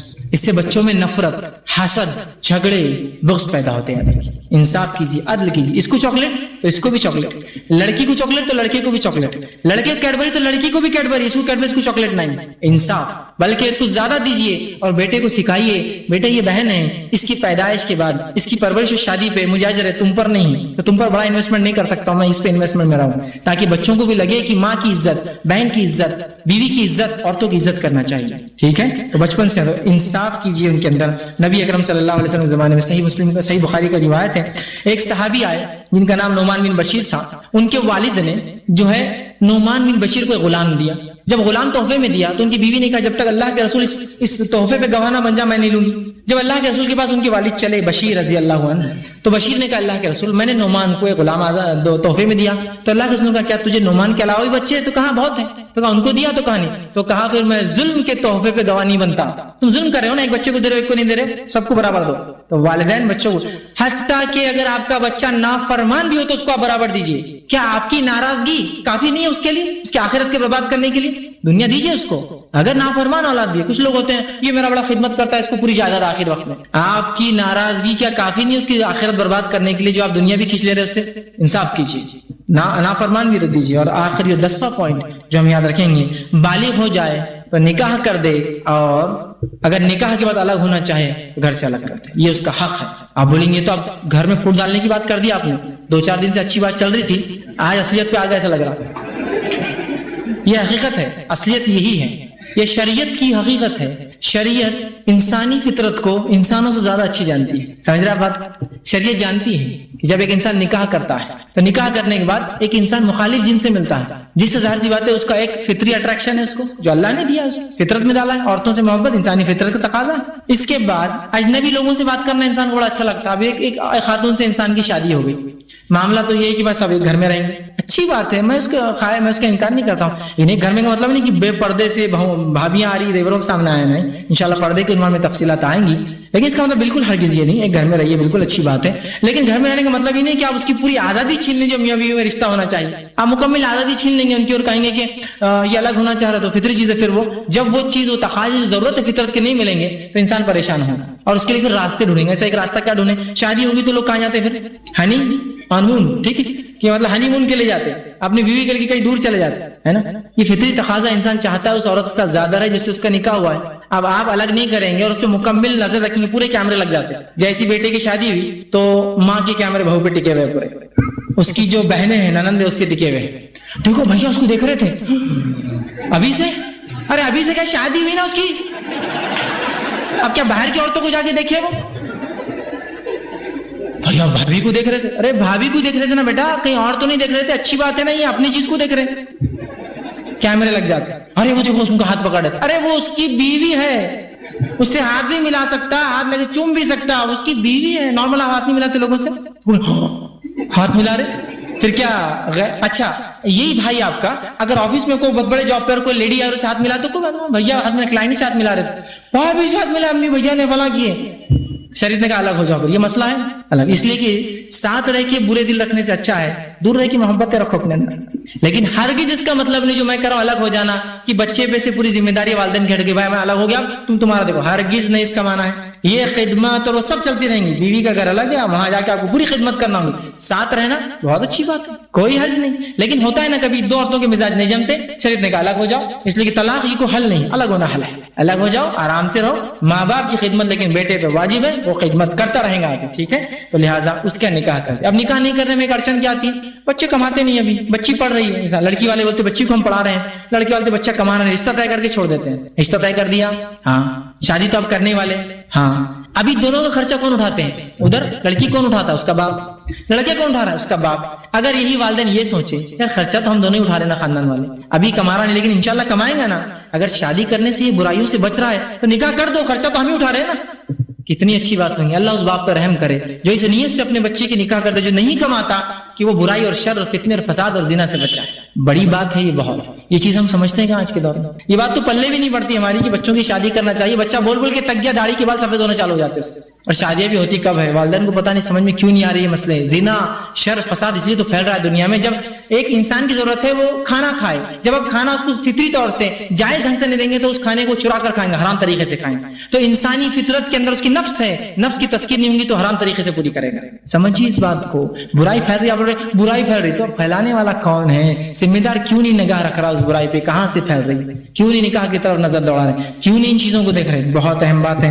تو یہ نکات تھے جو میں نے آپ کے ضروری سمجھے, 10 پوائنٹ کی شکل میں نے اولاد کے کیا حقوق ہو سکتے ہیں وہ میں نے آپ کے سامنے رکھی, لیکن یقیناً یہ مکمل نہیں تھے, کچھ بات یقیناً رہ گئی ہوں گی, آپ اور بھی مطالعہ کر کے جان سکتے ہیں. لیکن یہ بڑے بڑے حق تھے جو میں نے رکھے, لیکن اس کا ہرگز یہ مطلب نہیں جب میں نے اولاد کے حق رکھے تو والدین کے حق آپ چھوڑ دیں, بیوی کے حق چھوڑ دیں, اس لیے کہ اولاد کے حق ہے. آپ کو سب کے حق ایک وقت ایک ساتھ دینا ہے. اور والدین کے جو حق ہے جو الگ ہونے کا میں نے خاص طور سے کہا, اس کو آپ بالکل غلط معنی میں لے لیں, یہ بالکل شریعت کے معنی میں لیں کہ اگر دونوں کی نہ جمتی ہو تو الگ رہے, لیکن بچے پہ پوری خدمت والدین کی عائد, اور بہرحال اسی طرح جو ہے ضروری ہوں گی. اور اسی طرح جو ہے اگر آخری نکات بڑا ہے, میں سن لیجیے, اگر والدین نے میرا حق نہیں دیا تو میں کیا کروں. یہ بہت سے لڑکے بچے کرتے ہیں کہ اگر ان کو بولے کہ یار والدین کی سنو, ہاں انہوں نے میرے لیے کیا کیا, تو سن لے وہ بچے سب, وہ اولاد سن لیں. اگر والدین آپ کا حق نہیں بھی دیتے ہیں تو ان کی اطاعت فرمانداری آپ کے لیے لازم ہے, اس لیے کہ اللہ ان سے پوچھیں گا آپ سے آپ کے حق کا, ان سے ان کے حق. یہ بات یاد رکھ لیجیے. ورنہ بہت سے بچے کیا کرتے ہیں, ارے میرے ماں باپ نے میرے لیے کچھ نہیں کیا میں کیوں سنوں.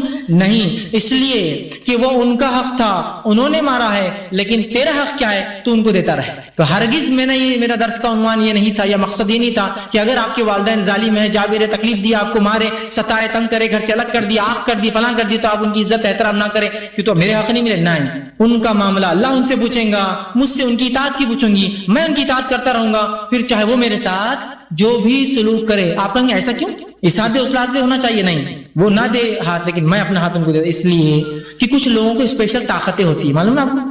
جیسا کہ ایک ملک کا سفیر اگر دوسرے ملک میں آئے, ڈپلومیٹ, تو اس کے اوپر کیس نہیں بنتا ہے, معلوم, حتیٰ کہ مرڈر کیس بھی نہیں بنتا ہے. وہ آدمی کو اس کے ملک بھیجا جاتا ہے اور اس کے ملک میں کیس ہوتا ہے. ہندوستان میں اس پہ کیس نہیں چل سکتا, اس لیے کہ وہ دوسرے ملک کا سفیر ہے. تو والدین ایک ہائی اتھارٹی ہے جن کو بہت سی امیون پاورز اللہ نے دے رکھے. اب وہ میرے پہ ظلم کرتے, ان کا مسئلہ, میں ان سے محبت کروں گا. وہ میرا حق مارتے, ان کا مسئلہ, میں ان کے حق دوں گا.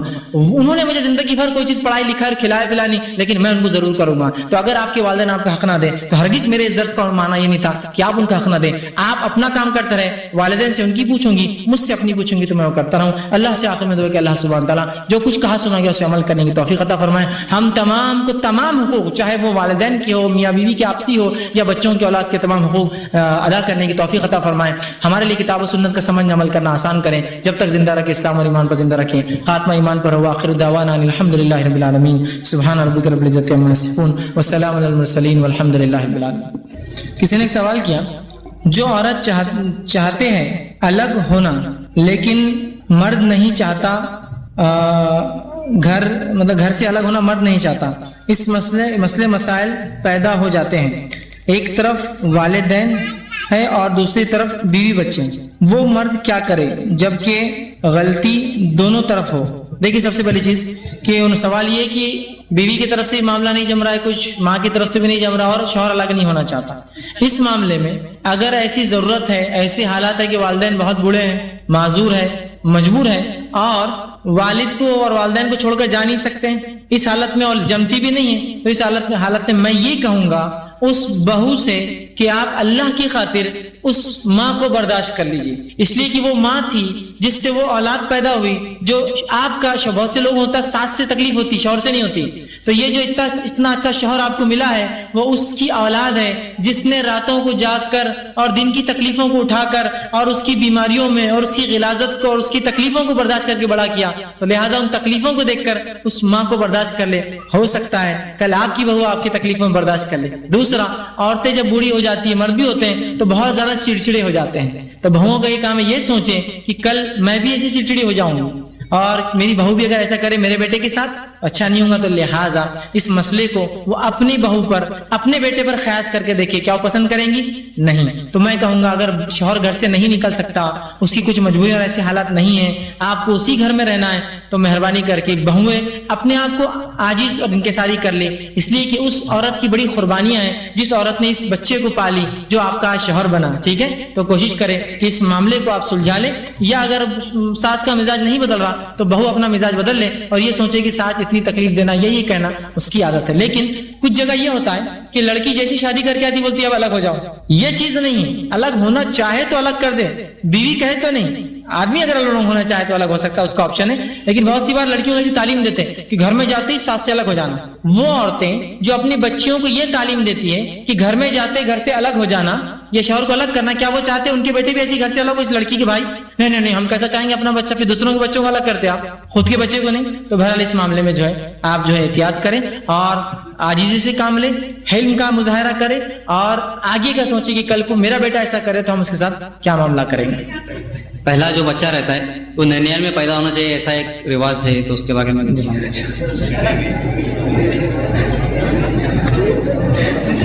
بھائی نے ایک اچھا سوال کیا کہ پہلا بچہ لوگ کہتے ہیں ننیال میں پیدا ہونا چاہیے, اس کا کیا معاملہ ہے؟ دیکھیے اس کا کوئی حقیقی معاملہ نہیں ہے کہ لڑکی کا ذمہ شادی کے بعد بھی اس کا باپ رہتا ہے اور شادی کے وقت بھی جہیز لیتا ہے, جوڑا گھوڑا لیتا ہے اور فلاں رقمیں لیتا ہے, انگوٹھیاں اور کپڑے لیتا ہے, اور شادی کے بعد بھی اولاد پیدا ہو تو جاؤ اپنی ماں کے گھر میں پیدا کرو اور میرے پاس لاؤ. کیسی تعجب کی بات ہے, اولاد تیری اور پالے اور پیدا ہو تیرے سسر کے گھر, کیسی عجیب بات ہے.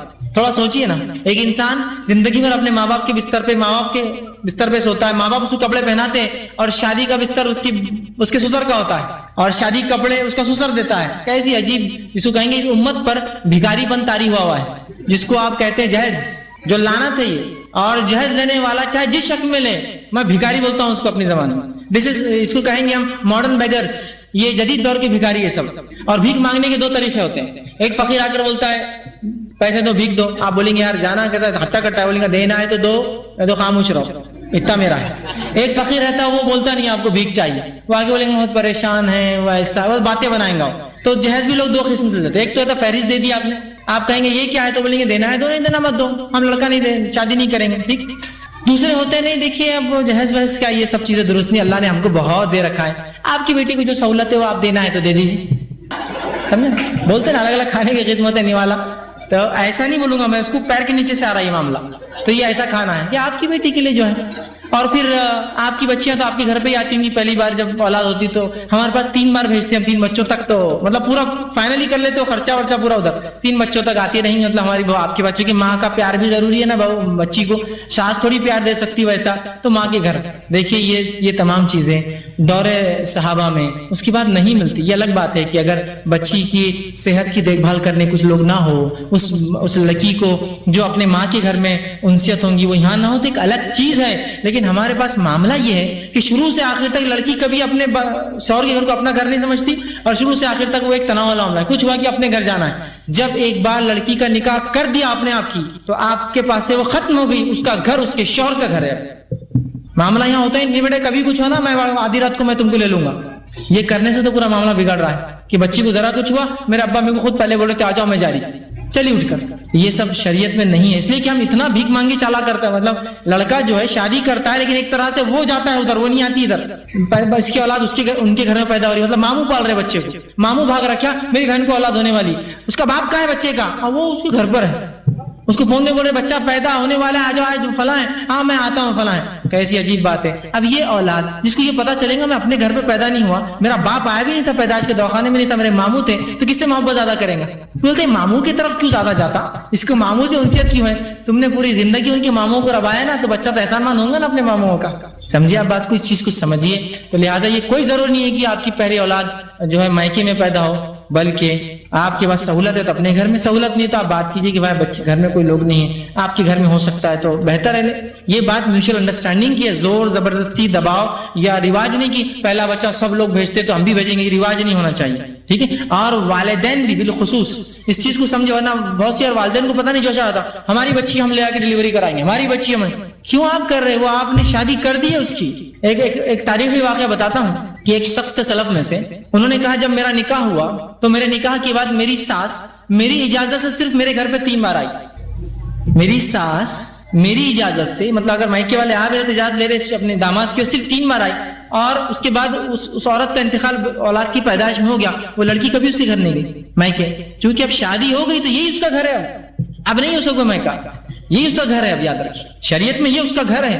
ہمارے پاس وہ معاملہ ہمیشہ کا ربا کے لینے والا ہے کہ ان سے جہیز دو ان کے پاس بھیجو ان سے خرچہ کرواؤ بچی کو نوکری تم لگا کے دو ہر چیز کراتے. کیسا ظلم ہے عجیب کہ بچے وہ آپ کے پیدا کرے اور جو تکلیف جھیلے وہ اس کا باپ اور اس کے بھائیوں. یہ کون سی عجیب بات. تو بھرا شریعتاً یہ نہیں ہے لوگوں نے رواجن بھرا ایسی چیزیں بنا دی. السلام علیکم میرا نام شاہ فیض ہے. آپ نے اپنی تقریر میں بتایا کہ اولاد کے حقوق میں ایک ہے کہ اس کے لیے ایک اچھی ماں تلاش کرے. یہ سپوز میں اپنے بچوں کے لیے پہلے سے ہی ماں ڈھونڈ لیتا ہوں اور آپ کے والد یا والدہ کہتے ہیں کہ یہ مناسب نہیں ہے اس سے نکاح کرنا تو اس میں سچویشن میں کیا کرنا چاہیے؟ مطلب لڑکی کے والد والدہ ہی آپ کے.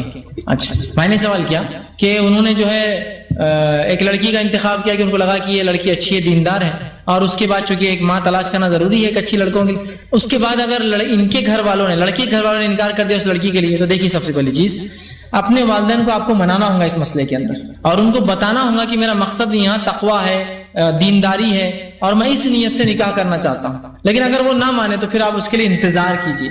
انتظار کیوں تو آپ کی شرط ہے دینداری مثال کے طور پر ان کی شرط کچھ اور ہے خوبصورتی مالداری اور فلاں تو آپ پھر انتظار کیجیے. آپ کہیے پھر میں انتظار کروں گا آپ سوچیے انتظار کروائیے. لیکن میں ہرگز یہ نہیں کہوں گا کہ آپ لڑکے ہیں تو آپ شادی کر سکتے ہیں بالکل آپ چلے جائیے. اس لیے کہ جو والدین نے آپ پر اتنی محنت کی بچپن سے آپ کو پالا بڑا کیا میں نہیں سمجھتا لڑکے کو ولی کی ضرورت نہیں ہے پھر بھی میں نہیں سمجھتا کہ آپ اس کو ناراض کر کے اپنی زندگی گزاریں گے. ٹھیک ہے تو آپ کوشش کریں ان کو منوائے انتظار کریں اور جب والدین دیکھیں گے بچہ واقعی میں اسٹبن ہے سنتا ہی نہیں انتظار کر رہا ہے چاہے پھر 1 سال کیوں نہ ہو گیا وہ انتظار کر رہا ہے تو انشاءاللہ وہ خود نرم پڑیں گے اور بولیں گے بھائی کیا ہے مسئلہ آپ کو بتاؤ تو بتائیے آپ میرا مقصد صرف دینداری ہے اور یہ تو میرا آپ کو رائے ہے. ہو سکتا ہے لڑکی کے والدین نہ کہہ دے تو معاملہ تو بالکل ختم ہو جائے گا. میں صرف ایک رائے دے رہا ہوں آپ کو آپ جا کے دیکھیے بولو اگر وہ جا کر دیکھیے انہیں پسند آئی تھی اور وہ لڑکی کے والد ہاں کہے تو پھر معاملہ چلے ہے نا تو کوشش کرے سمجھائے منائے اور ایک ماحول کریٹ کرے. اور انشاءاللہ اگر نوجوان ایسے ڈیمانڈز ڈالیں گے نا پیرنٹس کے سامنے کہ دیندار لڑکی چاہیے تو انشاءاللہ دینداری ڈیمانڈ میں. آج لوگوں نے کیا بے دینی بے پردگی کو عام کیا. بھائی ہم کو ایسی بہو چاہیے جو بغیر پردے کی رہتی تو پھر کیا ہو گیا مارکیٹ میں ایسا پروڈکٹ آنا شروع ہو گیا جو بغیر پردے کا. اس لیے کہ والدین نے بولنا شروع کیا بیٹا پردہ اتارو شادی نہیں ہوگی ورنہ. سمجھ رہے اس بات کو آپ نے ڈیمانڈ ڈالا نا تو پروڈکٹ ویسے آیا. اب جیسا جہیز کا میں نے بتایا آپ کو کچھ لوگ ہوتے جہیز مانگ کر لیتے کچھ لوگ سیدھے نہیں مانگتے. بی ایڈ لڑکی چاہیے زندگی بھر لائیں گی ہے نا, اور وہ بھی باپ سسر لگا کے دے اس کو گورنمنٹ جاب, تو زندگی بھر لائیں گی مرغی جو ہے ہر روز سونے کا انڈا ہے تو کیا برا ہے نا, ایک بار کاٹنے سے چلیتے رہو. تو ویسا بھی ہوتا ہے کہ وہ لے لیتے ہیں. تو جب لڑکوں نے ڈی ایڈ بی ایڈ کا ڈیمانڈ ڈالا تو آپ دیکھیے ہر لڑکی ڈی ایڈ بی ایڈ کر رہی ہے, کیونکہ والدین سمجھ گئے کہ ڈی ایڈ بی ایڈ نہیں رہیں گی تو نکاح نہیں ہوتا, تو کرا رہے ہیں. ڈیمانڈ کریٹ کیجیے دینداری, تو دیکھیے آپ پھر لوگ دین پہ اڑ جائیں گے, اس لیے کہ لوگ پسند کر رہے دینداری کو. آج ہم نے دینداری پسند نہیں کی نوجوانوں نے, اس کی وجہ سے والدین بچیوں کو دیندار بننے بھی نہیں دے, بولتے اتنا دیندار ہوں گے بیٹا تم, لڑکا اس لائق نہیں ملے گا, بہت مشکل ہوں گی آپ کی شادی, ہے نا. ہو رہا ہے ایسا, بلکہ دیندار لڑکوں کا رشتہ ریجیکٹ کرتے لوگ, نہیں بہت دیندار آپ کا بچہ, ہماری بچی کا جمے گا نہیں, وہ تو مہینے میں ایک بار نماز پڑھتی ہے, آپ تو روز بولیں گے 5 ٹائم نہیں جمیں گے. ایسے حالات آ رہے ہیں. تو یہ بہت اہم ہے کہ دینداری کو ترجیح دے, والدین کو آپ منائیں. انشاءاللہ عزیز ایسے سب نوجوان سوچنے لگیں گے تو ایک ماحول انشاءاللہ عزیز ضرور کچھ نہ کچھ ایک زبردست تبدیلی آئیں گی. کسی نے ایک سوال کیا, کیا والدین کی بات سننے کے لیے اللہ اور اس کے رسول کی نافرمانی کر سکتے ہیں؟ تو دیکھیے والدین کی بات یا کسی بھی انسان کی بات جو مانی اور سنی جائیں گی وہ اللہ اور اس کے رسول کے ماتحت ہی ہوں گی. تو اگر والدین اللہ اور اس کے رسول کی نافرمانی کی بات کہیں تو آپ نہیں مانیں گے, فرمانبرداری کی کہیں تو آپ مانیں گے. ہر بات اللہ اور اس کے رسول کے ماتحت اگر ہو تو ہی مانی جائیں گی. تو اگر والدین نافرمانی کہیں تو آپ ان کی بات نہیں مانیں گے. جی السلام علیکم, میرا نام وسیم ہے, میں کارپینٹر ہوں. فیض میں میرا یہ سوال ہے کہ اگر والدین کے اولاد کے اوپر والدین کا پورا حق ہے کہ وہ اپنے والدین کو خرچ دے, اگر وہی والدین اپنی اولاد سے ناجائز کام کے لیے خرچ مانگے تو وہ اولاد کیا کرے؟ بھائی نے ایک سوال کیا کہ اولاد کے لیے ضروری کہ والدین پہ خرچ کرے, لیکن اب وہ والدین اولاد سے ایسی چیز کے لیے مانگے جو ناجائز خرچ ہو, تو اس معاملے میں بچے کیا کریں؟ تو اس معاملے میں دیکھیے سب سے پہلی چیز تو یہ آپ ان کو منائیں اور سمجھائیں, اس لیے کہ ماحول معاشرہ بھی دیکھنا ہوتا ہے جہاں آپ بات لاگو کریں گے. ہمارے پاس ہوتا ہے کہ ایسا بہت سے والدین ہیں یا بہت سے بوڑھے لوگ ہیں جو پوری زندگی جوانی جب ان کو کسی نے سمجھایا نہیں, مختلف نشے مختلف چیزوں کے عادی ہو جاتے ہیں, چونکہ وہ سماج میں کامن ہوتی ہے, لوگ اس کو کرتے ہیں. اب جب وہ بوڑھے ہو جاتے ہیں بچوں کو سمجھ آتی ہے کہ یہ غلط ہے تو بچے ان کو فورس کرتے ہیں کہ یہ غلط ہے, یہ مت کرو, یہ مت کرو, جبکہ ایک عمر کا پورا مرحلہ گزار کے پوری زندگی گزار چکے ہوتے ہیں, اب سمجھنے کی ان میں صلاحیت نہیں ہوتی ہے. تو یہاں آپ کو ان کے سائیکولوجیکل ان کی ڈیولپمنٹ کیا ہے, وہ کتنے شعور اور سمجھداری پر ہے, ان کی عمر کا کیا تقاضا ہے, اور ان کے ڈیمانڈز کتنے حرمت یا حرام کی طرف ہے, اس کا موازنہ کرتے ہوئے ٹھیک ہے آپ اس چیز کو آپ کو دینا ہی پڑے گا. یہ راہ ہے, یاد رکھیے. اس لیے کہ حکم تو نہیں ہے دینے کا, لیکن چونکہ ایک والد ہے زندگی بھر نشہ کرتا رہا, سمجھ لیجئے سگریٹ کا عادی تھا, اب سگریٹ سے اس کو نقصان ہو رہا ہے, اس کے پھیپھڑے خراب سب ہے, لیکن چونکہ وہ عادی اگر آپ بند کر دیں گے تو وہ تو بہت بیمار پڑ جائیں گے, کیا کرے, یہ عمر بھی نہیں اس کی اصلاح کی. تو یہاں مجبوراً بچوں کو خرچ کرنا پڑتا ہے ایسے والدین پر, اس لیے کہ اس کے بغیر وہ جی نہیں سکتا ہے. سمجھے بات کو؟ تو یہاں آپ کے دل سے کراہت ہو, لیکن اس لیے کہ اس کے بغیر جی بھی نہیں سکتا ہے, کیونکہ اس ماحول معاشرے میں وہ چیز عام تھی, تو بحالت مجبوری کراہت کے ساتھ دے سکتے, اور تاکید اور نصیحت ہمیشہ کرتے رہے, اور کوشش کرے علاج کا کوئی طریقہ ہو تو اس علاج کے ذریعے. یا حرام کام سے مراد ایسے کام جو غیر شرعی ہو, کہ کہیں جا کے چڑھاوے چڑھانا ہے, کہیں جا کے سر ٹیکنا ہے, کہیں جا کے فلاں کرنا ہے, تو اس معاملے میں آپ ان سے یہ کہیں یہ پیسے میں نے آپ کو دیا, اب آپ کیا کرتے یہ آپ کا مسئلہ ہے, جا کے آپ شرک کرتے یا بدعت کرتے یہ آپ کا مسئلہ, میں نے آپ کو پیسے اچھے کام کے لیے دیا, استعمال کا آپ پہ چھوڑتا ہوں, اب وہ جو استعمال کرے ان کا ذاتی مسئلہ ہے, انشاءاللہ آپ پہ ہو جائیں گے, لیکن والدین کو آپ کو خرچہ دینا ہوگا. اس لیے کہ نبی اکرم صلی اللہ علیہ وسلم کا ایک شخص آیا اور اس نے آ کر کہا اے اللہ کے رسول, اور نوجوان نے آ کر کہا اللہ کے رسول میرے والد میرا پورا پیسہ خرچ کر دیتے ہیں. اللہ کے رسول صلی اللہ علیہ وسلم نے والد کو بلایا, جب والد آیا تو کہا کہ میں نے سنا تم اپنے بیٹے کا پورا پیسہ خرچ کرتے ہو, تو کہ اللہ کے رسول میں جائز خرچوں کے لیے کرتا ہوں, میرے لیے اور جو چھوٹے بہن بھائی ہیں اس کے, کون کھلائیں گا ان کو. تو آپ صلی اللہ علیہ وسلم بیٹے کو بلایا اور کہا تم میرے باپ کی شکایت کرنے آتے میرے پاس, جبکہ وہ جائز چیزوں کے لیے تھا, کہا تو اور تیرا مال دونوں تیرے باپ کا ہے. حدیث میں لکھتے ہیں کہ بیٹے کا مال بھی باپ کا ہوتا ہے, اس لحاظ سے آپ کا مال آپ کے والد کا ہوتا ہے, لیکن اگر وہ حرام کام میں خرچ کریں تو آپ ان کو یہ کہہ کر دیں یہ پیسہ میں نے آپ کو دیا, اب کیا کرتے ہیں وہ آپ کا مسئلہ, سمجھے آپ. تو آپ بری ہو گئے, کراہت سے دی اور بری ہو جائیے, باقی وہ جا کے جہاں بھی کرے وہ ان کا اپنا ذاتی مسئلہ ہوگا, انشاءاللہ اس گناہ میں آپ شامل نہیں. کسی نے سوال کیا اگر ماں نوکری کرنے والی ہو اور دن بھر وہ بچے کو چھوڑ کر جاتی ہے تو وہ بچہ دودھ سے محروم رہتا ہے, تو ماں کیا کرے؟ کچھ لوگ کہتے ہیں کہ حشر کے میدان میں اس کا جواب دینا ہوگا. تو دیکھیے سب سے پہلے بات دودھ پلانا تو بچے کا حق ہے, اور قانوناً ہر عورت کو اختیار ہے اگر اس کا بچہ ہے تو اس کو دودھ پلانے کے لیے چھوٹ دینا ہوتی ہے, چاہے وہ عورت کسی کمپنی میں کام کرے, کسی اسکول میں جاب کرے یا کہیں بھی کرے.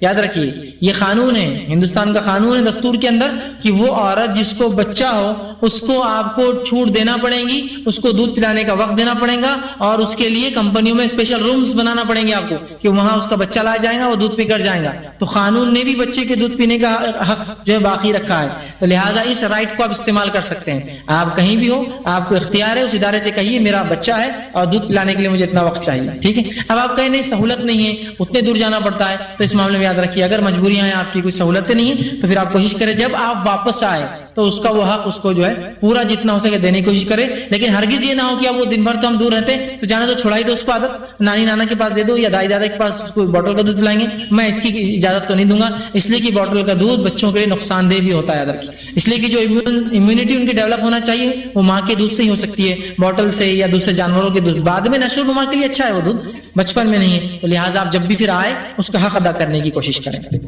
جی السلام علیکم فیض بھائی. میرا سوال یہ ہے کہ اگر کسی والدین کو صرف لڑکی ہو اور لڑکے نہ ہو تو اس کا حقوق والدین میں فرض ہوگا یا اس کے داماد پر ہوگا جس سے اس کا نکاح ہوگا؟ والدین کا؟ ہاں والدین. اچھا, بھائی نے ایک سوال کیا کہ اگر کوئی شخص ہو اس کو پوری لڑکیاں ہیں تو وہ والدین کے حقوق کس پر آئیں گے, ان لڑکیوں پر یا وہ داماد پر؟ تو اس معاملے میں یاد رکھیے اگر کسی شخص کو پورے لڑکیاں ہوں اور وہ نکاح ہو کر چلے جائے تو ان لڑکیوں کا یہ کام ہے کہ اپنے والدین کی خیر خواہی کریں اور جتنا ہو سکتا تعاون, جسمانی صلاحیتوں کے اعتبار سے اور مالی کچھ کر سکتے ہیں. والدین غریب ہے تو ان کا تعاون کرے, لیکن یقینا ان کا اصل گھر تو وہی ہے. ان لڑکیوں سے بھی انشاءاللہ پوچھ نہیں ہے اور اس داماد سے بھی نہیں, اس لیے کہ داماد کے لیے اس کے والدین سے پوچھے, لیکن اس داماد کا یہ کام ہے کہ اس چیز کو سمجھے کہ اس آدمی کو سب لڑکیاں ہیں جو میرے نکاح میں اس کی بیوی ہے, میں کوشش کروں کہ جب بھی ان کو ضرورت پڑے اس بچی کو بھیجو, اس لیے کہ اس کے علاوہ ان کے پاس کوئی سہارا کوئی چیز نہیں ہے جہاں جہاں جاؤ.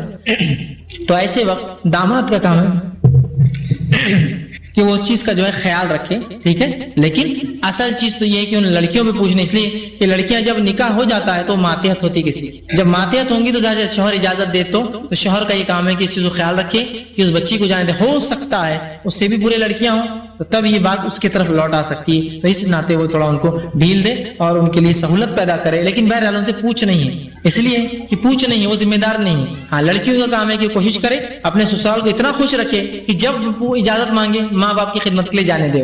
ٹھیک ہے, تو یہ کوشش کر سکتی ہے, اس کو ایڈجسٹ کرنا ہوگا, لیکن داماد پہ اس کی ذمہ داری ہرگز نہیں آئیں گی.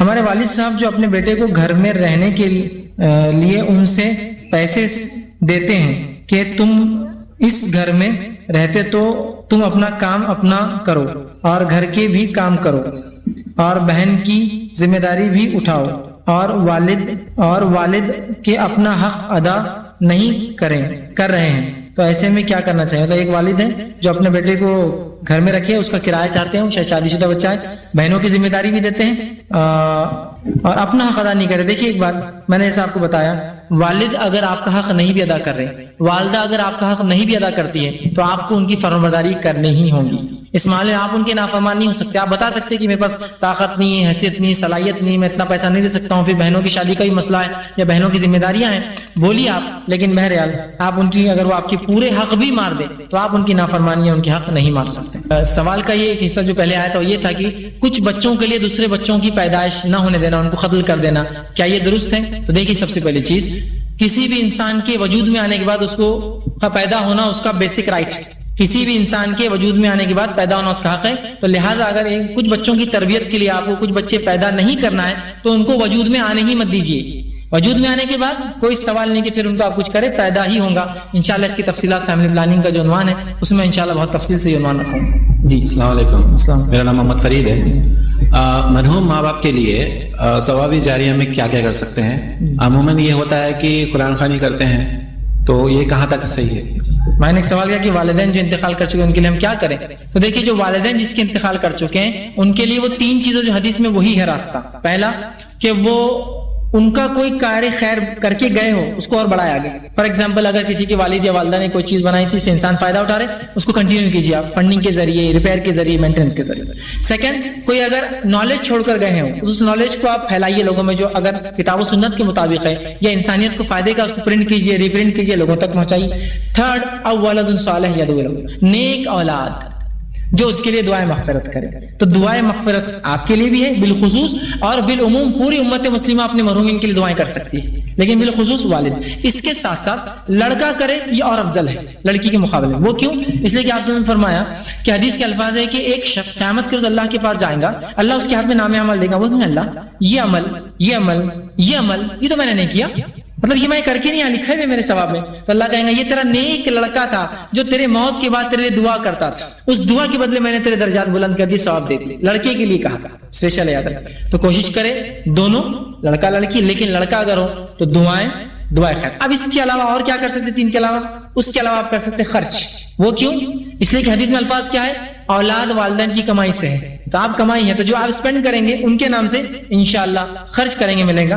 دوسرا, ان کا عمرہ اور حج نہ ہوا ہو تو وہ کر سکتے ہیں. اور تیسرا اس معاملے میں آپ یہ کر سکتے ہیں ان کے نام سے پیسہ دینا, حج و عمرہ کرنا, اور اگر ان کے کوئی نظر کے روزے ہو یا ان کے کوئی وعدے ہو یا وہ وعدوں کو آپ پورا کریں, اس کا ثواب بھی ان تک پہنچ جاتا. تو بس یہ چیزیں چند جو اولاد اپنے والدین کے لیے پہنچا سکتی ہے. اور رہا عام امت, تو ہم سب اپنے مردوں کے لیے مغفرت اور استغفار یا مغفرت کی دعا استغفار کر سکتے ہیں. اس کا بھی اجر ان کو اور اس کا فائدہ بھی ان کو انشاءاللہ. یہ قرآن خوانی کا جو میں نے ہاں بھائی نے جو سوال کیا قرآن خوانی, تو یاد رکھیے قرآن خوانی کا ثواب ملنا یہ کہیں سے بھی ثابت نہیں ہے. کیوں تو قرآن خوانی ایک ایسی بدنی عبادت ہے جو عبادت ذاتی ضروری ہے. جیسا میری نماز اگر میں نہ پڑھوں تو کیا میرا بیٹا پڑھے تو چلے گا؟ نہیں. تو میرا قرآن مجھے پڑھنا ہے. ہاں میرا حج اور عمرہ کوئی اور کر سکتا ہے, وہ ایک الگ ہے. وہ بدنی عبادت ہے جس کی شریعت نے اجازت دی. روزہ اور حج اس کے علاوہ نہیں یاد رکھیں. اس کے علاوہ تمام بدنی عبادتیں آپ کو اور میرے کو زندگی میں خود کرنا, اپنی نمازیں اپنا قرآن, اس کا ایصال نہیں ہوتا. جیسا کہ امام جو ہے احمد بن حنبل اس کے قائل تھے کہ جو ہے انسان اگر میت کے لیے قرآن پڑھے یا 2 رکعت نماز پڑھے تو ملے گا, لیکن صحیح قول تو یہ ہے اس معاملے میں کہ ان سے چوک ہوئی, اور صحیح بات یہ ہے کہ اس معاملے میں ثواب نہیں پہنچتا سوائے اس کی جو باتیں میں نے بتائی ہیں. انشاءاللہ یہ آخری سوال رہیں گے. جی السلام علیکم. فیض بھائی, آپ نے اولاد کے حقوق کے تعلق سے جو باتیں بتائی بہت اچھی بتائی. آپ نے اس میں ایک حدیث بیان کی باتوں میں کہ علم کا حاصل کرنا ہر مرد اور عورت پر فرض ہے. تو اس پر ایک سوال ہے میرا کہ یہ جو علم ہے, اس میں علم کے تعلق سے جو بات بتائی گئی, تو یہ علم دین کے تعلق سے حدیث ہے یا تمام علوم کے تعلق سے؟ اگر تمام علوم کے تعلق سے ہے تو ہمارے شریعت میں ہے کہ علم نجوم حاصل کرنا ہمارے لیے حرام ہے. تو اس تعلق سے تھوڑا تفصیل بتا دیں. میں نے ایک اچھا سوال کیا کہ جو میں نے کہا ابن ماجہ کی, جو سنن ابن ماجہ کی روایت میں نے بیان کی تھی, طلب العلم فریضۃ علی کل مسلم کے الفاظ کے ساتھ کہ علم کا حاصل کرنا ہر مسلمان پہ فرض ہے, اور دوسری ایک روایت کے الفاظ ہیں لیکن بہرحال وہ ضعیف ہے, علی کل مسلم و مسلمۃ کے الفاظ, لیکن بہرحال اس میں دونوں شامل ہے پہلی حدیث میں کہ علم کا حاصل کرنا ہر مسلمان فرض ہے. تو بھائی نے سوال کیا اس میں دین اور دنیا دونوں ہیں, سبھی علوم ہیں یا خاص ہے؟ تو دیکھیے سب سے پہلے جب بھی علم کا لفظ قرآن اور حدیث میں آیا ہے, اس میں علماء لکھتے ہیں سب سے پہلا شرعی علم اپنے رب کے تعلق سے اور اس کے رسول کی سنت کا علم, اور اس کے بعد ثانوی کونینی علم داخل ہے, یہ خود بخود بائی ڈیفالٹ اس کے اندر ہے. تو جہاں میں شریعت کا علم حاصل کر رہا ہوں اپنے بچوں کو دے رہا ہوں, وہیں مجھے دنیاوی علوم میں بھی ان کو آگے بڑھانا ہے. اب بھائی نے سوال کیا کہ علوم کے اندر جیسا مختلف علوم ہیں, کیا اس کے اندر دنیاوی علوم ہے جو علم نجوم ہے, یہ سیکھنا کیا درست ہوگا؟ تو دیکھیے جو دنیا شریعت کا علم تو سیکھنا ہے, اس کے علاوہ جو دنیاوی علوم ہیں ان علوم کے اندر آپ صرف وہ علم سیکھ سکتے ہیں جو شریعت نے اجازت دی ہے سیکھنے کی. یا جادوگری بھی ایک علم ہے لیکن یہ علم سیکھ نہیں سکتے ہیں. اسی طرح جو ہے نجوم ستاروں سے حالات وہ کرنا, یہ بھی ایک علم ہے جو آپ صلی اللہ علیہ وسلم سے پہلے چلا آ رہا ہے, لیکن یہ تمام علم وہ علوم ہیں جو شریعتاً حرام ہیں. لیکن جو علم فلکیات ہوتا ہے نا, نجوم نہیں فلکیات جو بولتے ہیں, مطلب جس میں اسٹرونومی جس کو بولتے ہیں, ستارے کیسے چلتے ہیں, سیارے کیسے چلتے ہیں, گردش کیسے کرتے ہیں, یہ الگ ہے. فلکیات بولے تو ایسٹرولوجی ہوتا ہے, فلکیات ایسٹرونومی ہوتا ہے, اور نجوم ایسٹرولوجی ہوتا ہے کہ کیا ستارے کہتے ہیں آپ کے.